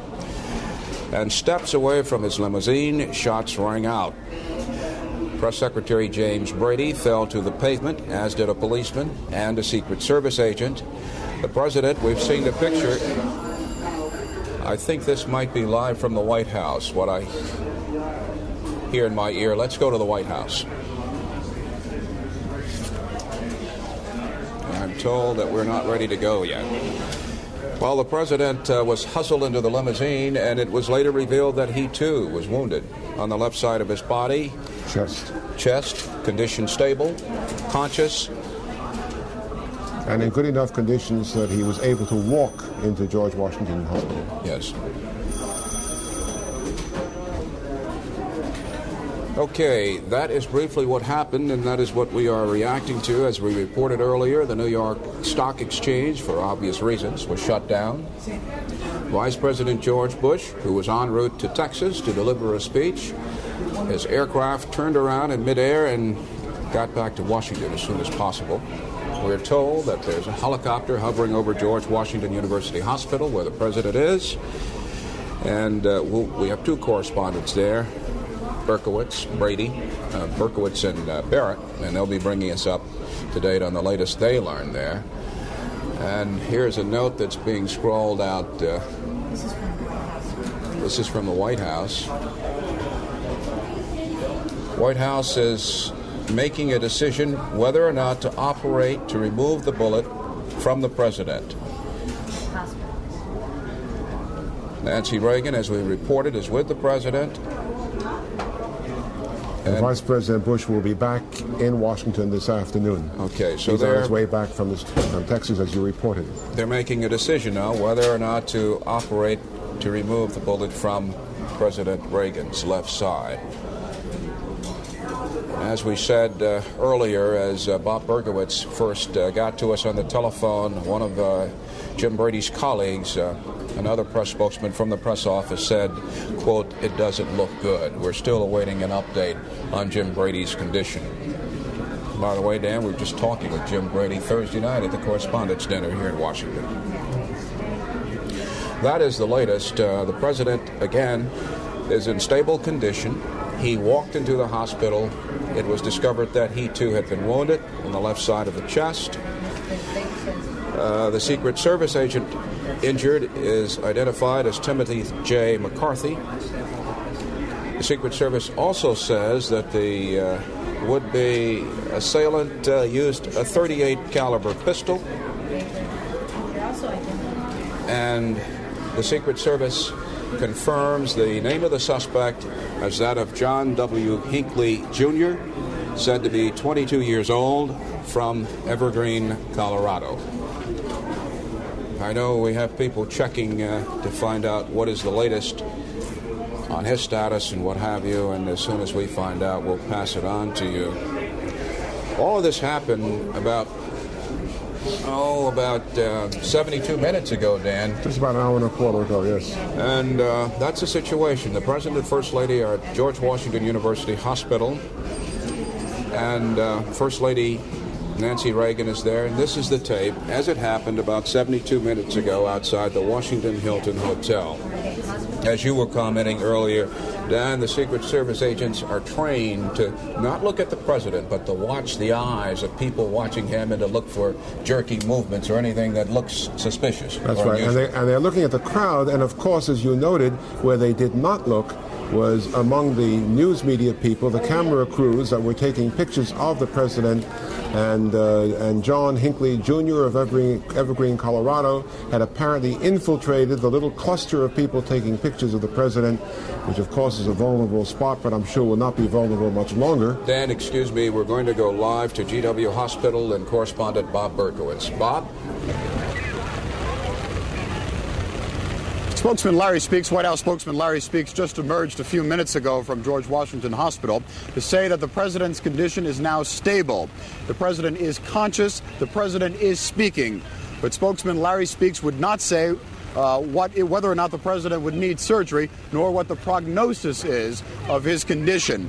Beyond that, we know very little in the fact that they're setting up a press center here or near George Washington Medical Center. That's the news from George Washington Medical Center. Just to repeat, the president's condition is stable. He is conscious. He is speaking. But White House spokesman Larry Speaks would not say whether or not the president needed surgery nor what the prognosis is of his condition. I don't know what that noise was. It obviously was a shooting-type noise or perhaps a backfire of a car. I don't know what it was, but obviously you heard it as well as I did. We'll try to find out exactly what that was. Back to the Bureau. Okay, Bob Berkowitz, we'll get back to you on that. Also at George Washington University Hospital are Secretary of State Alexander Haig, Treasury Secretary Donald Reagan, Attorney General William French Smith. Of course, we said earlier, First Lady Nancy Reagan rushed to the hospital. She was not with the president at the time when the shooting incident occurred.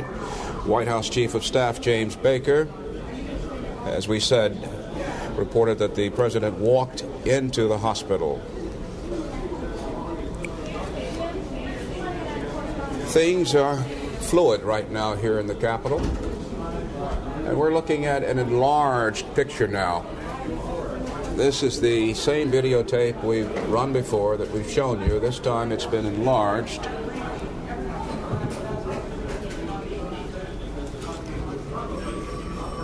And that's the picture, Dan. Well, I suppose that picture will be one of the pictures of the year, which will be seen 1,000 times in the next couple of years. And I'm sure it will also be studied for whatever indication it can give as to what happened. There is information that is still to come and which we do not have for you. How many shots were fired, how it was that John Hinckley Jr. of Evergreen managed to be in a place where usually you have to have a Secret Service White House pass to be present. I think that there'll be a lot of procedures that will be tightened up as a result of this, but it never seems to be quite enough to tighten up procedures. There's always that possibility. As long as we have a system in this country which no one will depart from, where the president will mingle with people, will make himself available, there's always a possibility of that just one. That's so true, Dan. We have to go through rigors to get properly credentialed, as they say in this town, and certainly things would have to be changed if indeed that did happen. We are standing by to... Are we going to go to the White House? Okay, we're standing by to go live to the White House. Well, this will be not going to the White House, but we're told that we're going to have a picture of First Lady Nancy Reagan as she entered the hospital. Nancy, get the shot. Get the shot, Tom. Get the shot.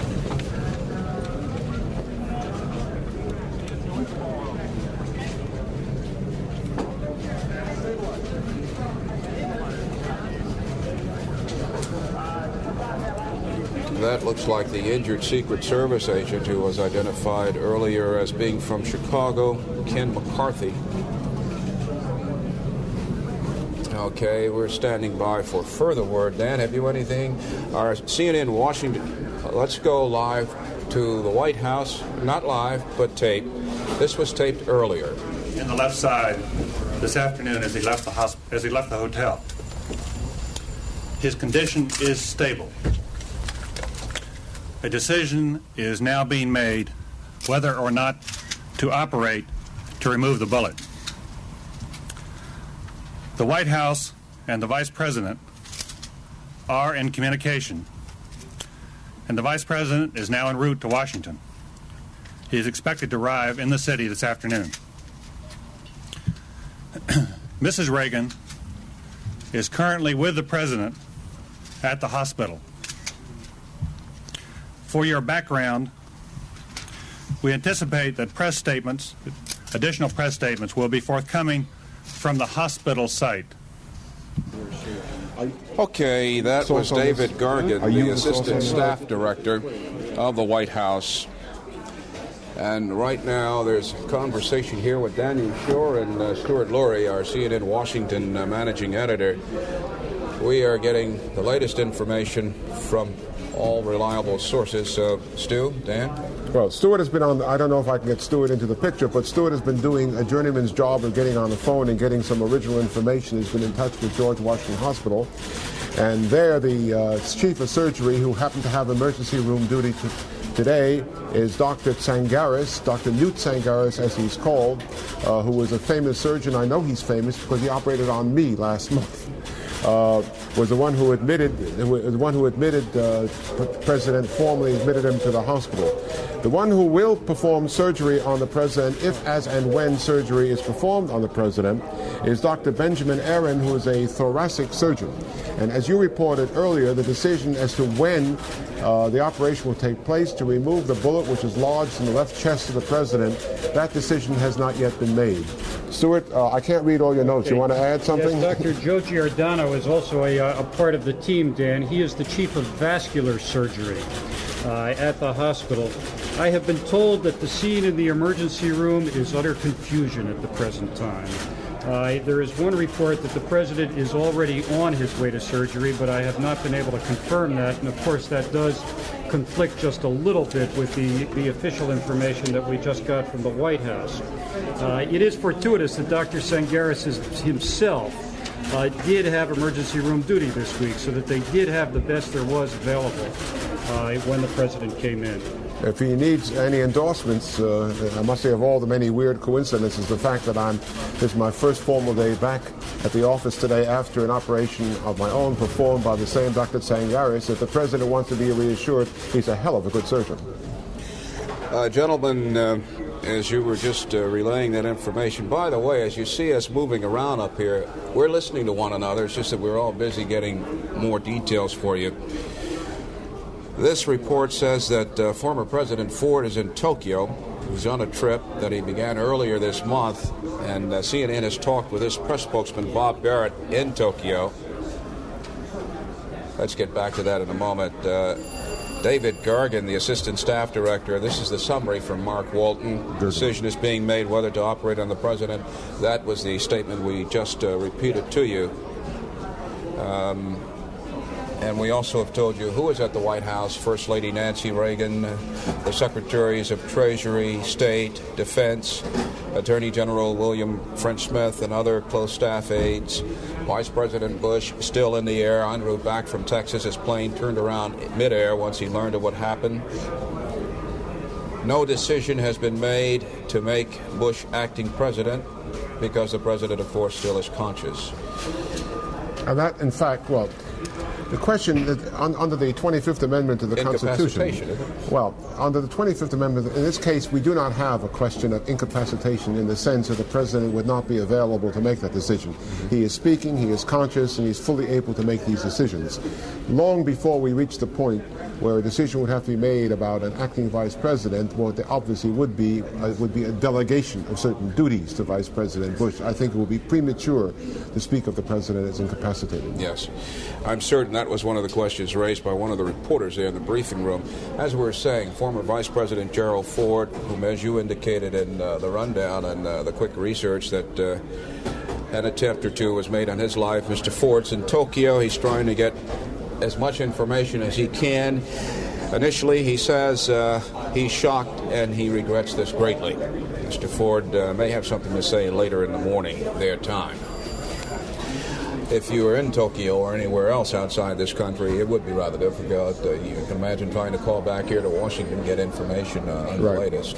I think, Bernie, we should express our regrets, or at least explain to our audience there's been a certain amount of unavoidable duplication of information. Yes. As you speak, I'm handed something, Stu Lurie has learned something and comes in. We would rather that you hear what we learn twice than not hear it at all, so that if there does seem to be duplication of names. Also, there's been a certain amount of lag in the White House in providing the information, so that sometimes we get information directly before the White House has confirmed it. We then give the White House confirmation of it.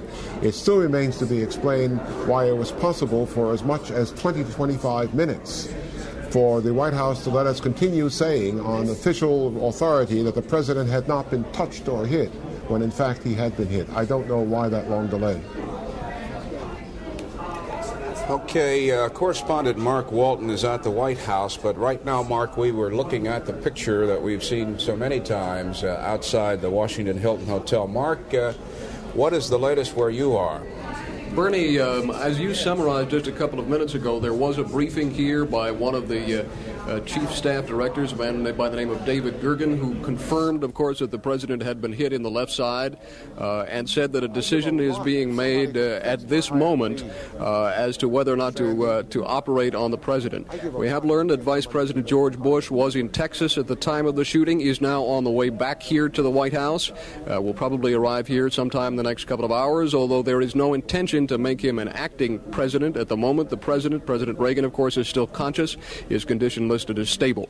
Here at the White House, and having arrived in the last hour or so, the Secretary of State Haig, Secretary of Treasury, Secretary of Defense Weinberger, and the Attorney General, with the president at the hospital, his wife Nancy, and of course his closest aides. Bernie, that's what we know for now. Dan? Yes, I don't know whether we're in a position to talk to Mark. Can Mark hear us? Yes, we can talk to Mark Walker.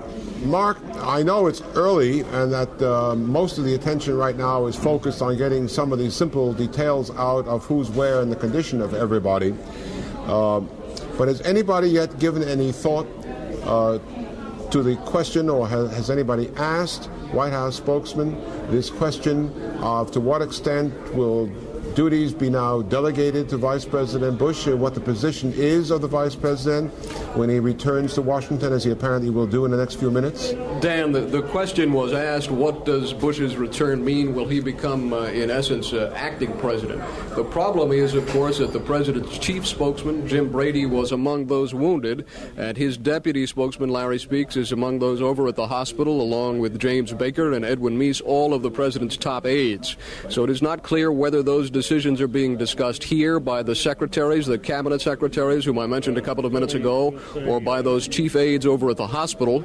The question has to be discussed, I guess, on both sides. So for right now, the right people are probably not here in the White House to answer those questions. They're probably over at the hospital. With Secretary of State Haig, who is the first and most senior cabinet officer, meeting with the president of the hospital, I would suggest the chance that they might be even discussing that in the president's hospital room at this moment.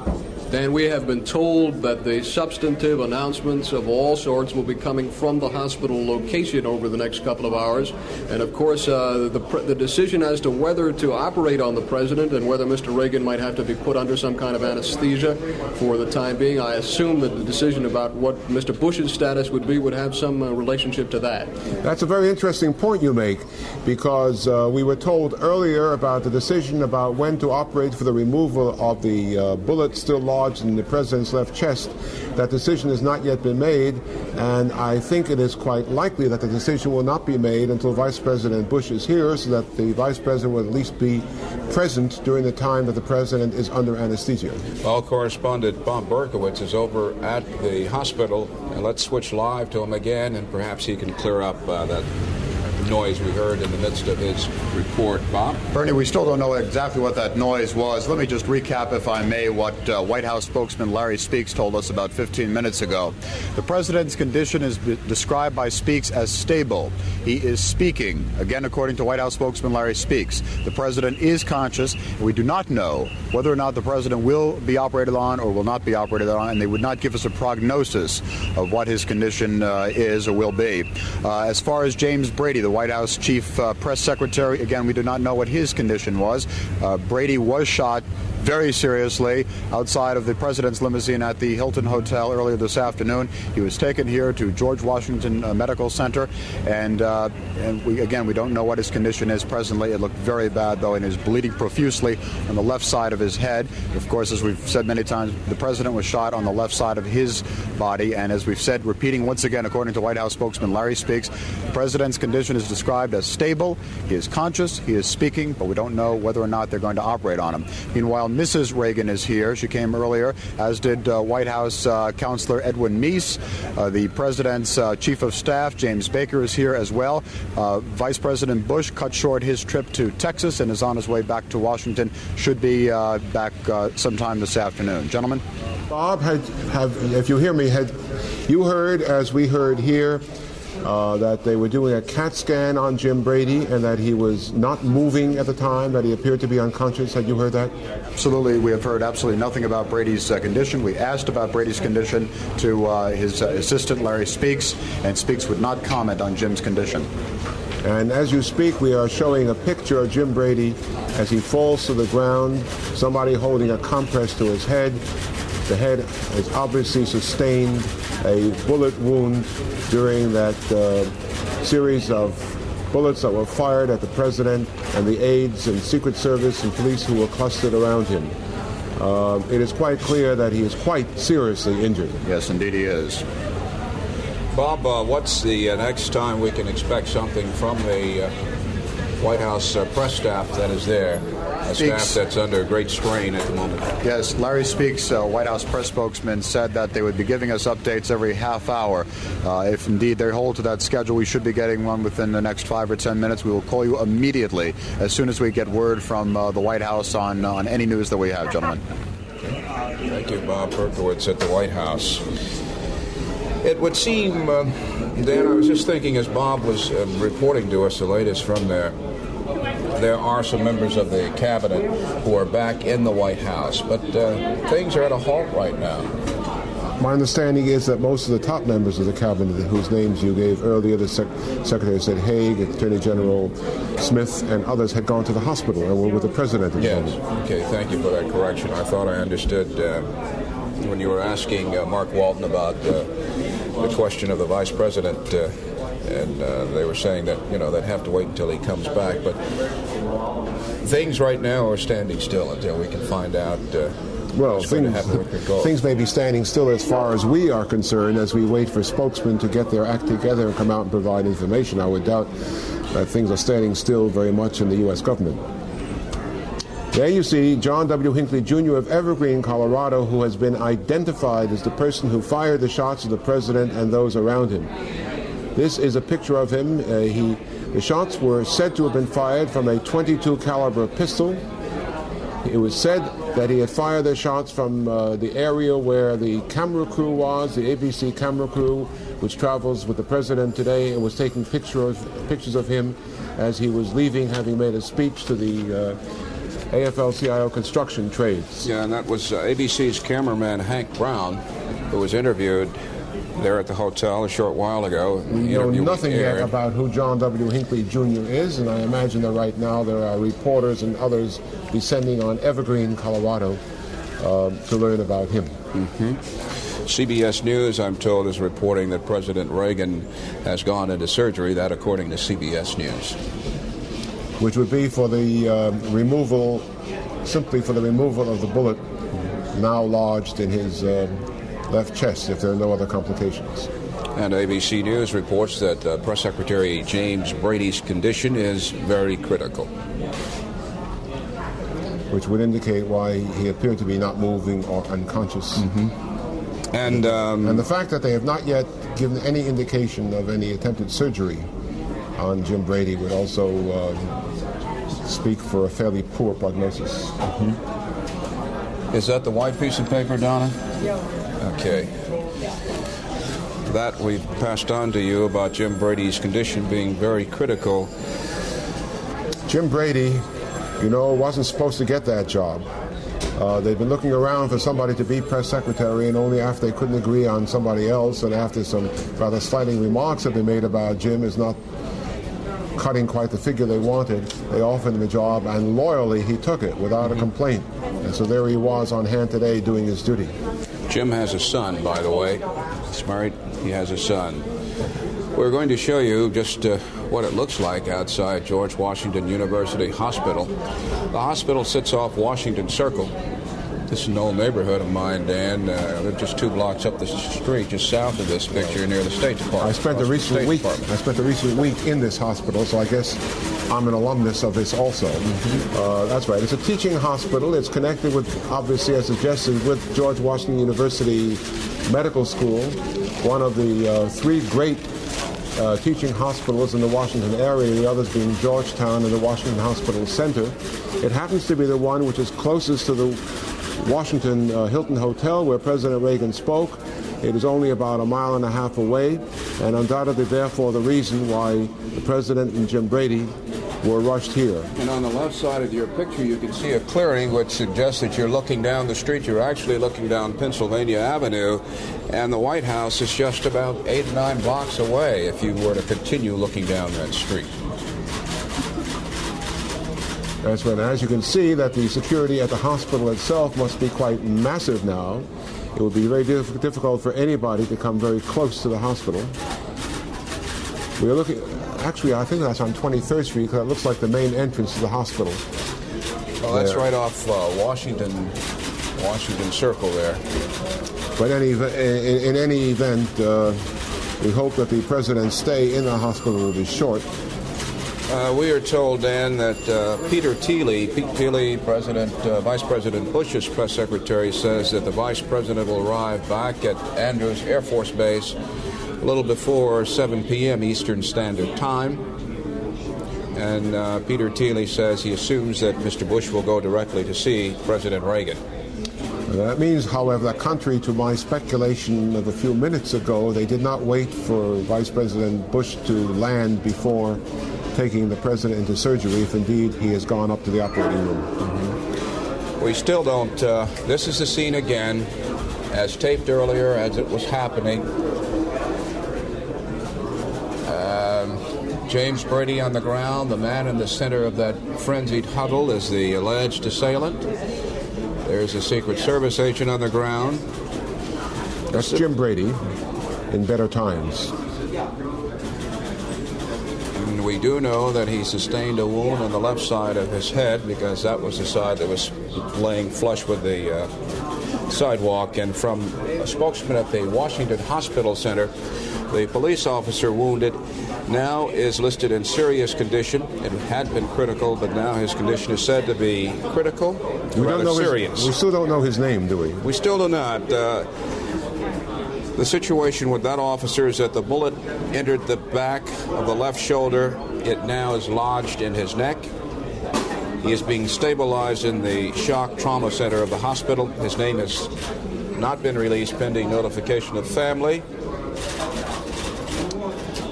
And as we look at the picture again outside the hospital, we pass on to you that ABC News is reporting the President has been in surgery for some time. The network does not know how long. This is the picture slowed down for you to get a closer look at it.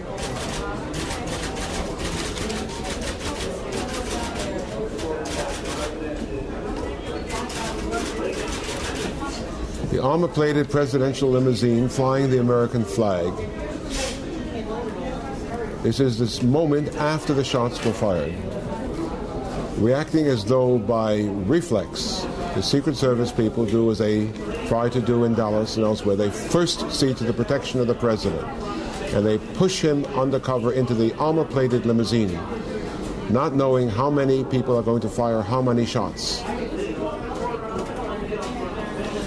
Dan, we're being told that the state police of Colorado and Secret Service agents already have arrived at the alleged assailant's home in Evergreen, Colorado. The area is described by the state police as an affluent one.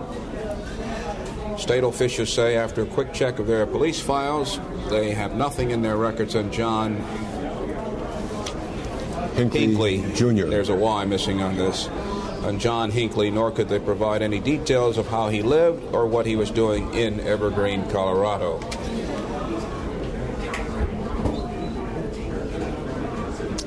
And meanwhile, we are still showing or have just still been showing once again, still another version of the videotape that was being made outside the hotel. Mark Walton right now. No, until we're going now to Bob Berkowitz outside George Washington University Hospital. Bernie, no new news to update you on. The last report we had was well over a half an hour ago by White House spokesman Larry Speaks that the president's condition is being described as stable, that he is conscious, that he is talking, and the report is that he was shot on the left side of his chest, and note that he was shot only once. As far as White House spokesman James Brady's condition is concerned, we do not have a report on that. They would not give us any information on that. Brady was shot on the left side of his head, and he was bleeding profusely just outside the Hilton Hotel. I couldn't help it over here. I used to live in Denver, and Evergreen, Colorado indeed is an affluent city just about 30 miles west of Denver. Sure.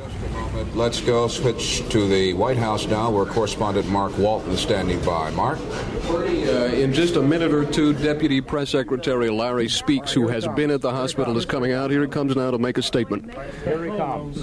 This is, of course, Jim Brady's deputy. Mainly, I wanted to come here to let you know that I will be present here throughout. Len Nofziger's at the hospital. He will be making statements from there. We will have the same information here. I can only say what we said earlier, that the president has a gunshot wound in the left side of the chest. He is in stable condition. Jim Brady has been shot. It is a head wound. We have no information on his condition. And that's the extent. President in surgery. I can't say, Leslie. We have gotten confirmed reports, so have other network news, so have the wires. Can't you help us with that, Larry? As soon as we can confirm it, we will. And I just... His brother's been called by the White House and has been told that the president is in surgery right now, that he's already had blood transfusions. Is your information going to be that far behind what we're getting from other sources? No, Leslie, we will do our very best to keep it up. As you know, earlier when I was out here, our initial reports was that the president was not hit. That's what we run into when we try to give information when we aren't 100% sure or we don't have it from the source. We do have somebody there with the president. I will be here, and I just want to let you know I'll come down every 15 or 20 or 30 minutes just to let you know exactly what we know, and we'll also let you know when we don't have any further information. The extent of what you know, what you've just said now, is that the extent of what you know? That's the extent of what I can say at this time. The surgery and come back. With a phone call or something? I will. 15 minutes. Sure.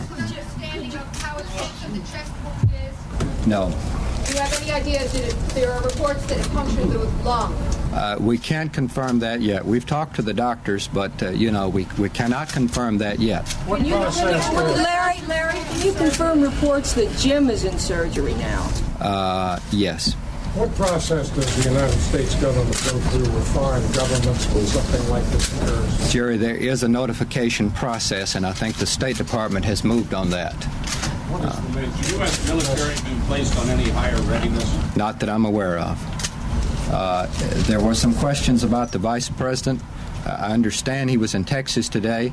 He is returning. He is expected to arrive at Andrews around 8 o'clock this evening, according to the information I have now. He has been informed. He is in communication.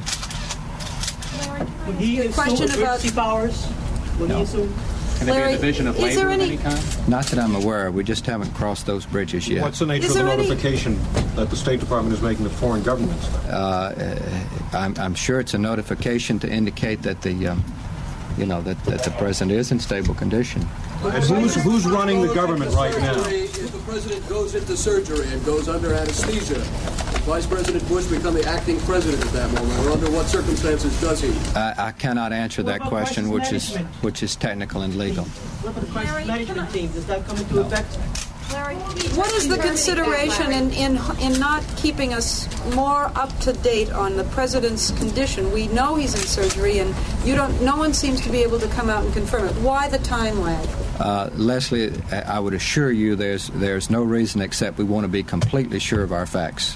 No matter what the sources are confirming it. Well, I'm sorry, I cannot do it from here at this time. What can you tell us about the gunman who's in custody? Absolutely nothing. That would have to come from the Secret Service or the police. Larry,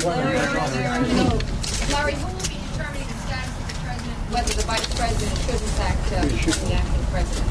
Pardon? Who will be determining the status of the president? I don't know the details on that. I'll let you know shortly. So will you announce any statement about find out who?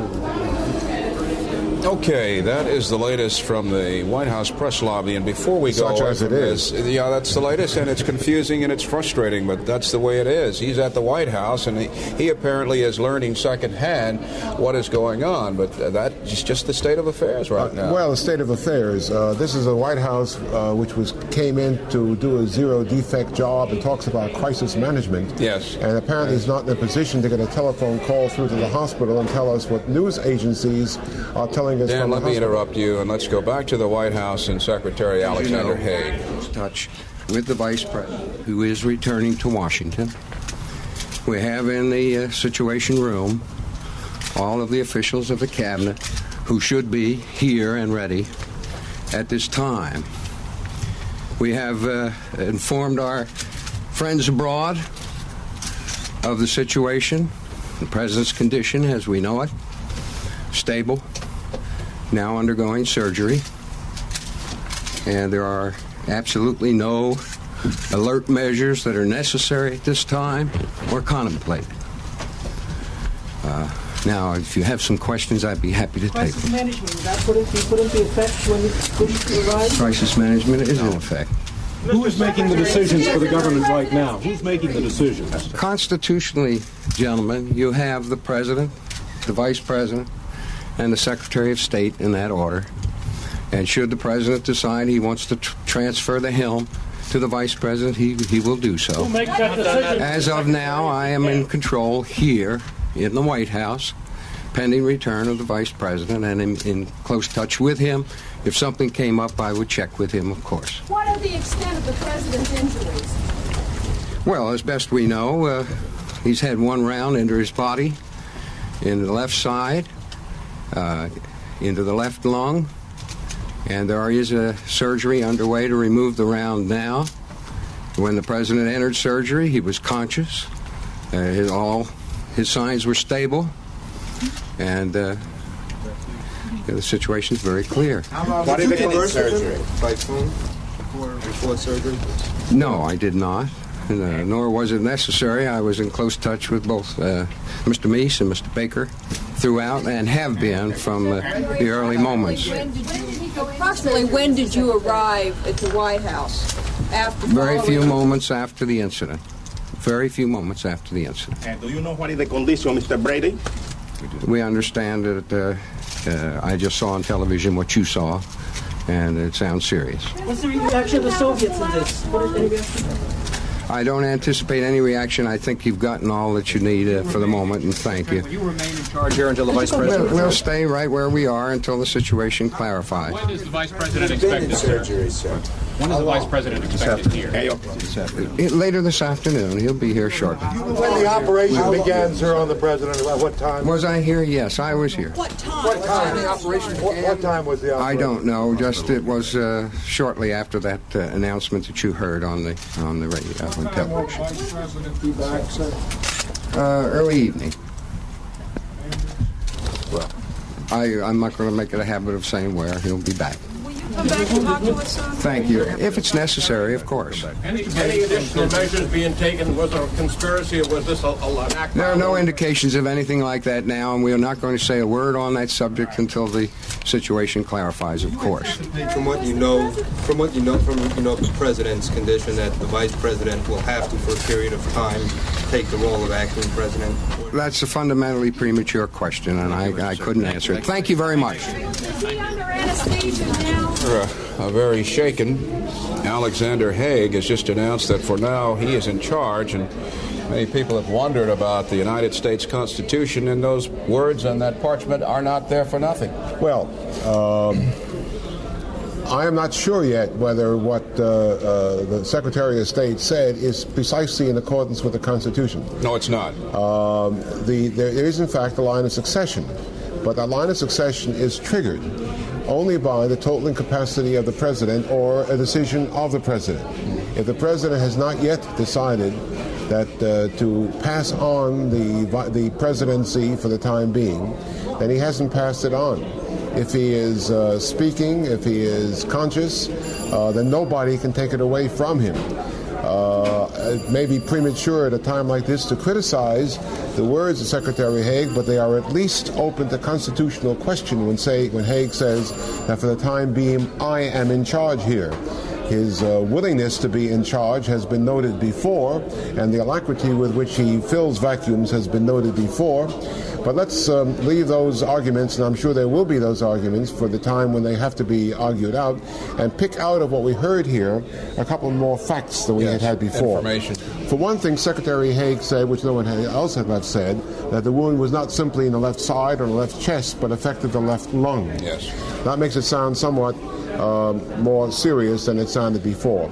Also, one of the questions to Larry Speaks suggested that the president was not only undergoing surgery, but had blood transfusions. I don't know whether information put in the form of a question is information to be accepted, but still I just want to point out that there are little suggestions, other things that appear to be coming out. What also appears to be true is that the position of James Brady, the president's press secretary, who has gone into surgery, appears to be quite grave. And ironically, of course, the crisis management team is operating. Our White House correspondent Bob Berkowitz is where the president is, only he's outside. Bob is outside George Washington University Hospital, where he has with him an eyewitness, I'm told. Bob? Gentlemen, this is Willis King, who is inside the emergency room here at George Washington Hospital as the president was taken in. Mr. King, can you describe what you saw, sir? Well, it happened, he came in about 2:15. The president walked in on his own will, but one of the Secret Service was holding him. The press secretary came in, and then they rolled another guy in. The press secretary had a bandage on the one. I don't know which side of his head it was on, but the Secret Service came in and told everybody, get out, get out. And then nobody knew what was going on. Then he hollered, get the hell out, and everybody let me see if I understand this now. President Reagan was taken in. He was walking, but it was being helped by some aides or Secret Service agents? I think it was Secret Service. He walked on, mostly on his own power. Was he talking? Well, he was nodding his head. Somebody was saying something to him, and he was nodding his head. Did he have an expression of pain on his face? Yeah, he did. But he was definitely walking? Yeah. And James Brady was wheeled in on a stretcher? He was laying face down on the stretcher with his head, had his head bandaged up, and you could see very little of the meat on the side of his head. All right. This is Willis King, who is an eyewitness to the president being brought in across the street at George Washington Hospital. I'm Bob Berkowitz. Back to the Washington Bureau. Gentlemen? President, Vice President, Secretary. Yes. Okay, while Bob Berkowitz was talking to a gentleman who was in the emergency room under times of stress, people who have to do things react with a sound of authority and a sense of urgency. And that's not the first time when a president has been shot that upon entering the emergency room, the Secret Service agents take charge to make certain that the chief executive is treated and people are given the attention they need in an emergency situation. Mark Walton is at the White House. Mark?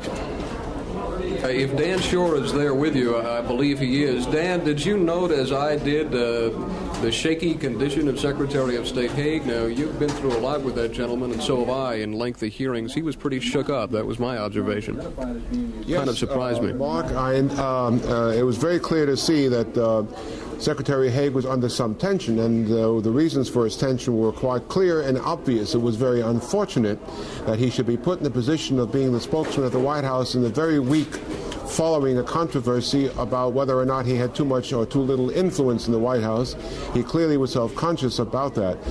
We should mention that standing next to him, under even more tension, if possible, than Secretary Haig himself, was Richard V. Allen, who was the National Security Assistant to President Carter, and who has also been now and then in confrontation with Secretary Haig. What unfortunate is just at the time when you would hope that the entire executive branch could pull together, dealing with a problem of this sort at hand, that overshadowing it is a background of some backbiting that's been going on in the past couple of weeks, which inevitably leaves its effect at a time like this. I don't know what other reasons Secretary Haig had for attention, but simply to have to walk into the White House and stand up at the White House briefing room and talk about the succession from the presidency to the vice president, who is now on a plane somewhere, to Secretary Haig, who just happens to be on hand, must be frightfully embarrassing after all that has happened in the past few weeks. I would think so, and also I think we had a taste of what mixed messages are like here, or at least the fact that the chain of command, while it is written on paper, and the chain of information, while it should be very succinct and straightforward at a time like this, often gets shaken up pretty badly. We saw in just a period of a couple of minutes the Deputy Press Secretary, Larry Speake, saying he did not know the condition of the president, allowing for the first time that James Brady was in surgery, but not coming out and saying whether the president was, and then Haig coming out and confirming immediately that the president was in surgery. This could, of course, be due to a lack of information on Speake's part. By the same token, it's very possible that Speake has been told not to relay the information about surgery, so that could be happening as well. I'm just reminded, gentlemen, that, and this is the point we've been making in this discussion, that these are mortals involved in a crisis right now, and we're certainly seeing things as they are unstuck. Well, you're very charitable, Bernie, and these are indeed mortals. These are also officials who bear responsibility. Anybody who remembers press spokesmen at other times, like to go back to some sad times, like Frank Mankiewicz standing on top of a car after Robert Kennedy was assassinated in Los Angeles in 1976, and listening to Mankiewicz standing there for half hours calmly in spite of what he was feeling, giving all the information that he could, or in the case of President Kennedy, putting out the information as fast as one could. It remains to be explained what's wrong with the structure of press relations at the White House, that if the press secretary happens to be hit, that it is not possible at a time when the president is on the operating table for the person who speaks for the White House, Larry Speake, to not be able to say that he knows, although one moment later Secretary Haig comes out and says it is so. We'll pick up on that point in a moment. We're going to show you pictures of the alleged gunman. The suspect is identified as John W. Hinckley, Jr., Evergreen, Colorado. And as correspondent Bob Berkowitz said, Sissy Baker here on our assignment desk is handing us more information now. Evergreen is not too far from Denver, as you can see, and Bob Berkowitz, who's lived in Denver, tells us about the neighborhood. We're told that the suspect was not in the U.S. Secret Service files. He reportedly used a .22 caliber long revolver. And the word on Mr. Hinckley's not being in the Secret Service files comes to us from Secret Service headquarters, where correspondent Dave Browdy is standing by to bring us information. Dan, another word on the District of Columbia police officer. He's in serious condition, shot in the back of the shoulder, the bullet lodged in his neck. He's being stabilized in the trauma unit. According to radio or television station WJLA here in Washington, the last name of that District of Columbia police officer is Delahunty. He's 45 years old, 17 years on the D.C. police force.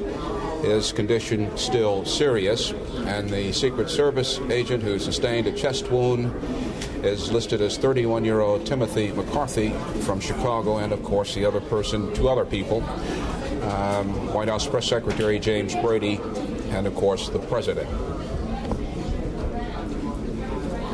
I hope that we are able to get word when the President is out of surgery.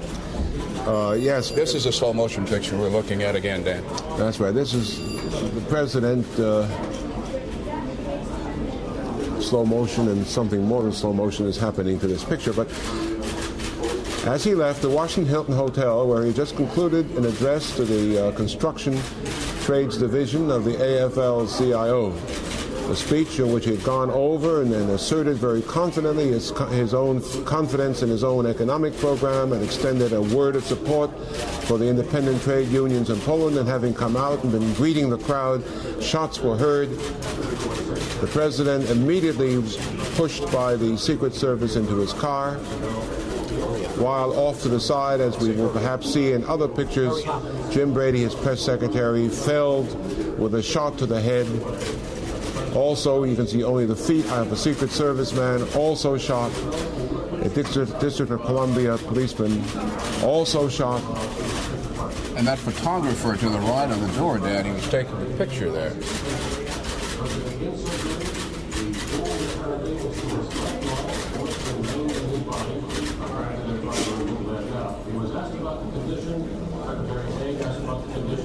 And by this time, the suspected assailant, John Brinkley, Jr., 22 years old, wielding a .22 caliber long revolver, has been seized by the Secret Service and the police.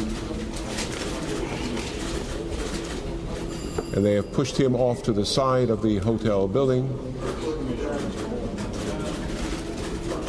Half to hold him in custody and half perhaps to protect him for trial. Just minutes after the shooting incident,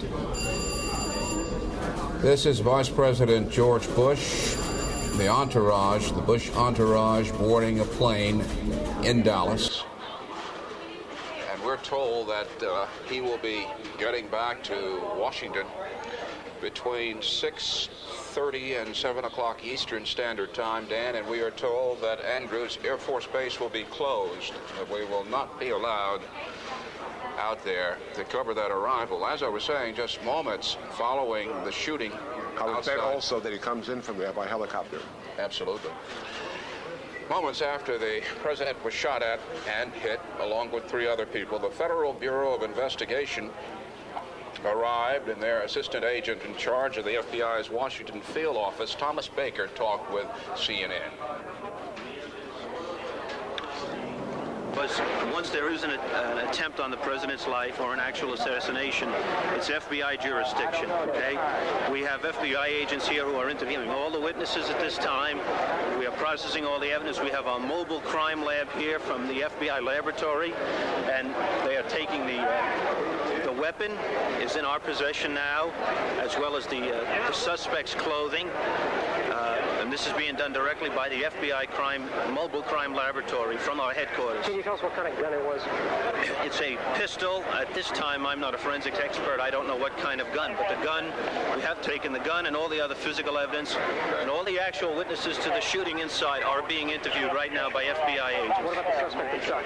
The suspect himself at this moment is in police headquarters in a secure office there, and he is being interviewed by FBI agents, and he will be placed under arrest by FBI agents for the attempted assassination.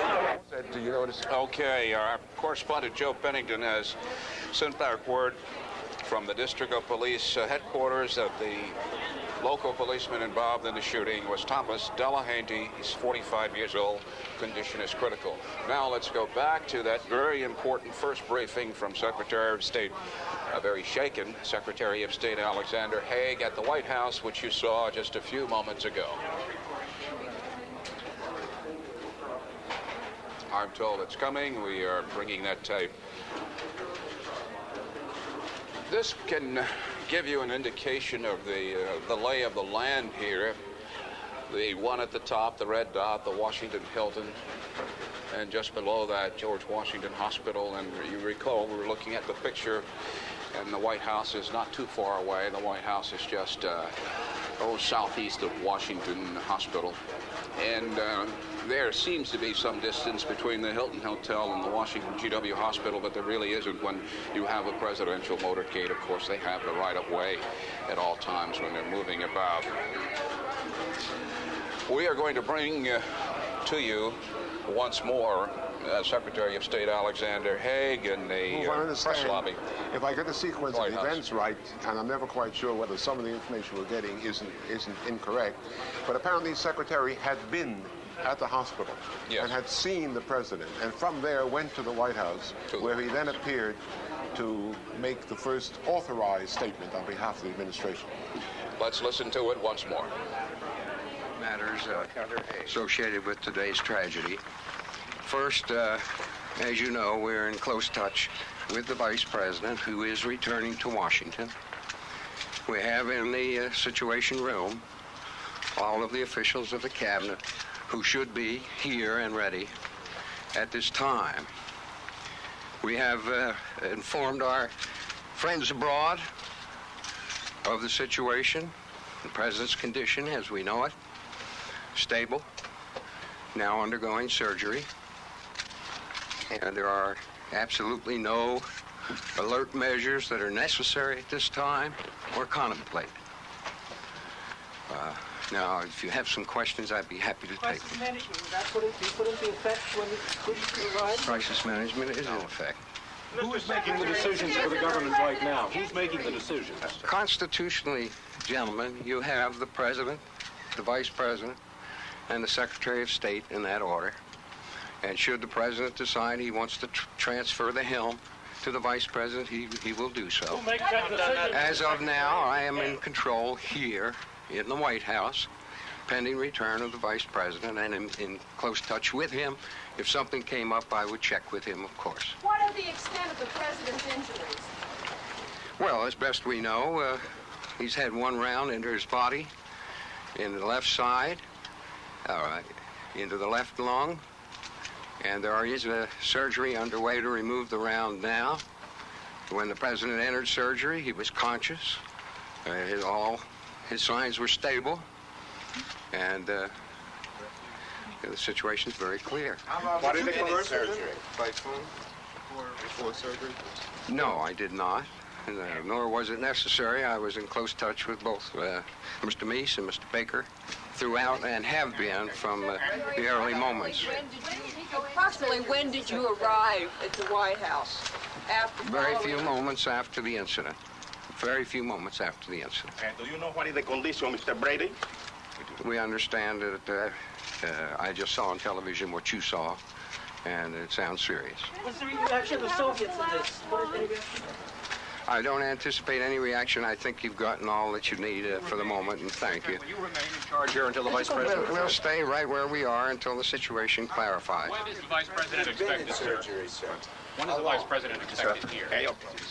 Later this afternoon. You'll be here shortly. When the operation began, sir, on the president, at what time? Was I here? Yes, I was here. What time? What time the operation began? What time was the operation? I don't know. Just it was shortly after that announcement that you heard on the radio, on television.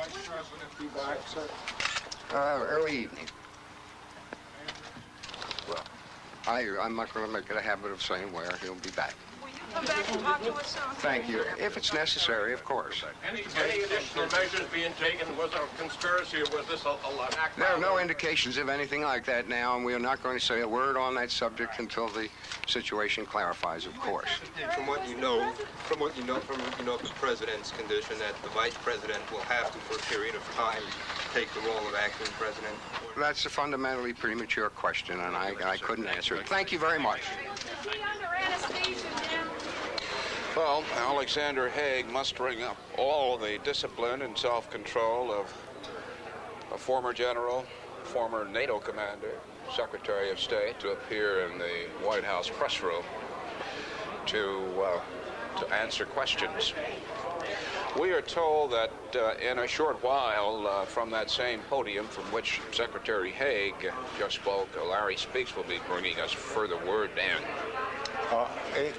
I hear that there is a press conference now in progress at the Washington University Hospital. It is not clear who's giving it, and clearly it has not been possible to get cameras into it, but Stuart Lurie, our Washington managing editor, is on the phone trying to keep in touch with that press conference. The next word we get may be from the hospital. Dan, as we were coming back from that tape briefing, our managing editor here, Stuart Lurie, was coming to show us something. Monday, March 30th, that's today. The Washington Post with that's the article on Bush takeout that I referred to earlier. George Bush. And here's a paragraph on page A8.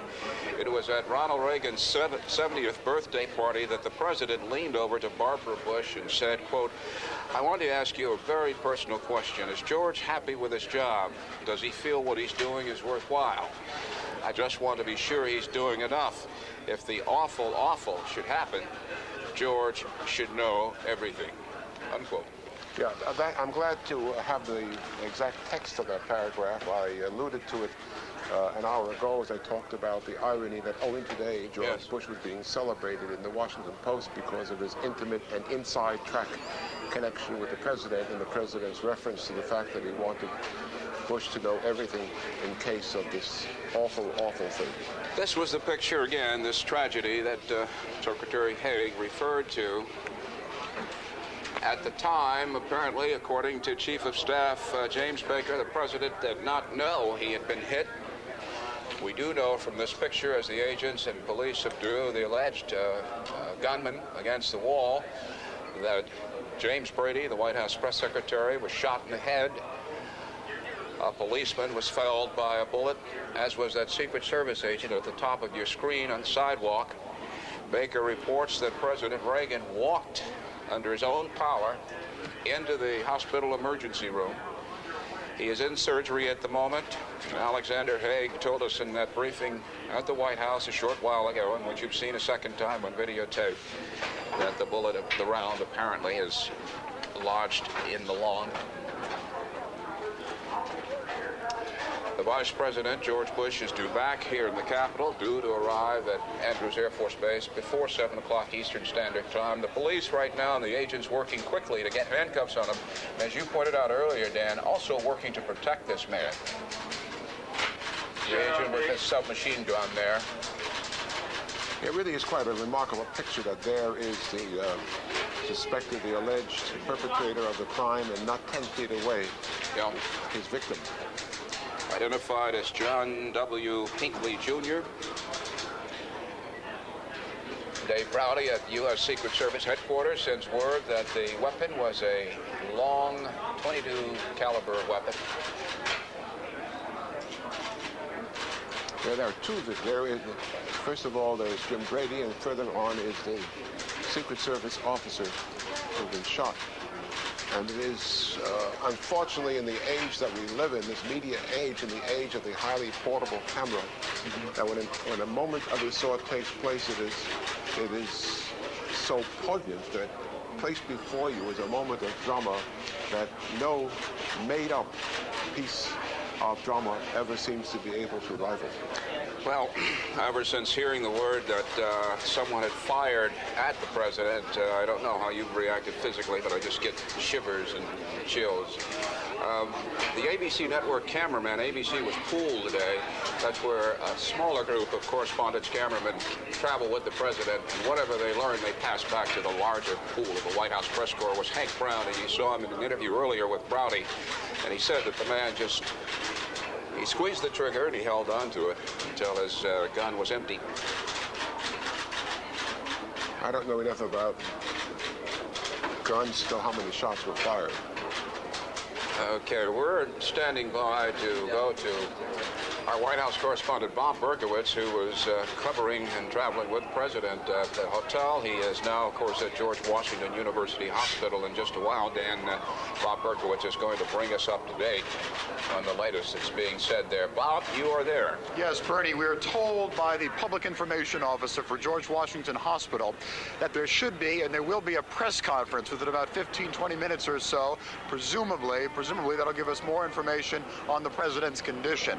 Beyond that, very little is happening here. The press conference, I think, will be about a block or two from the hospital, which is just across the street from where we are right now. Bernie? Thank you very much. Conference. Bob Berkowitz at the White House. I'm sorry, at George Washington University Hospital. I was just checking this late ward. This is information that we had passed on to you before. Dan? There is a question now. Of course, we have heard from Secretary Haig, and we're in this in-between period where with Vice President Bush on his way back, that speaking for the entire executive branch of the government right now is the senior member of the cabinet, Secretary Haig.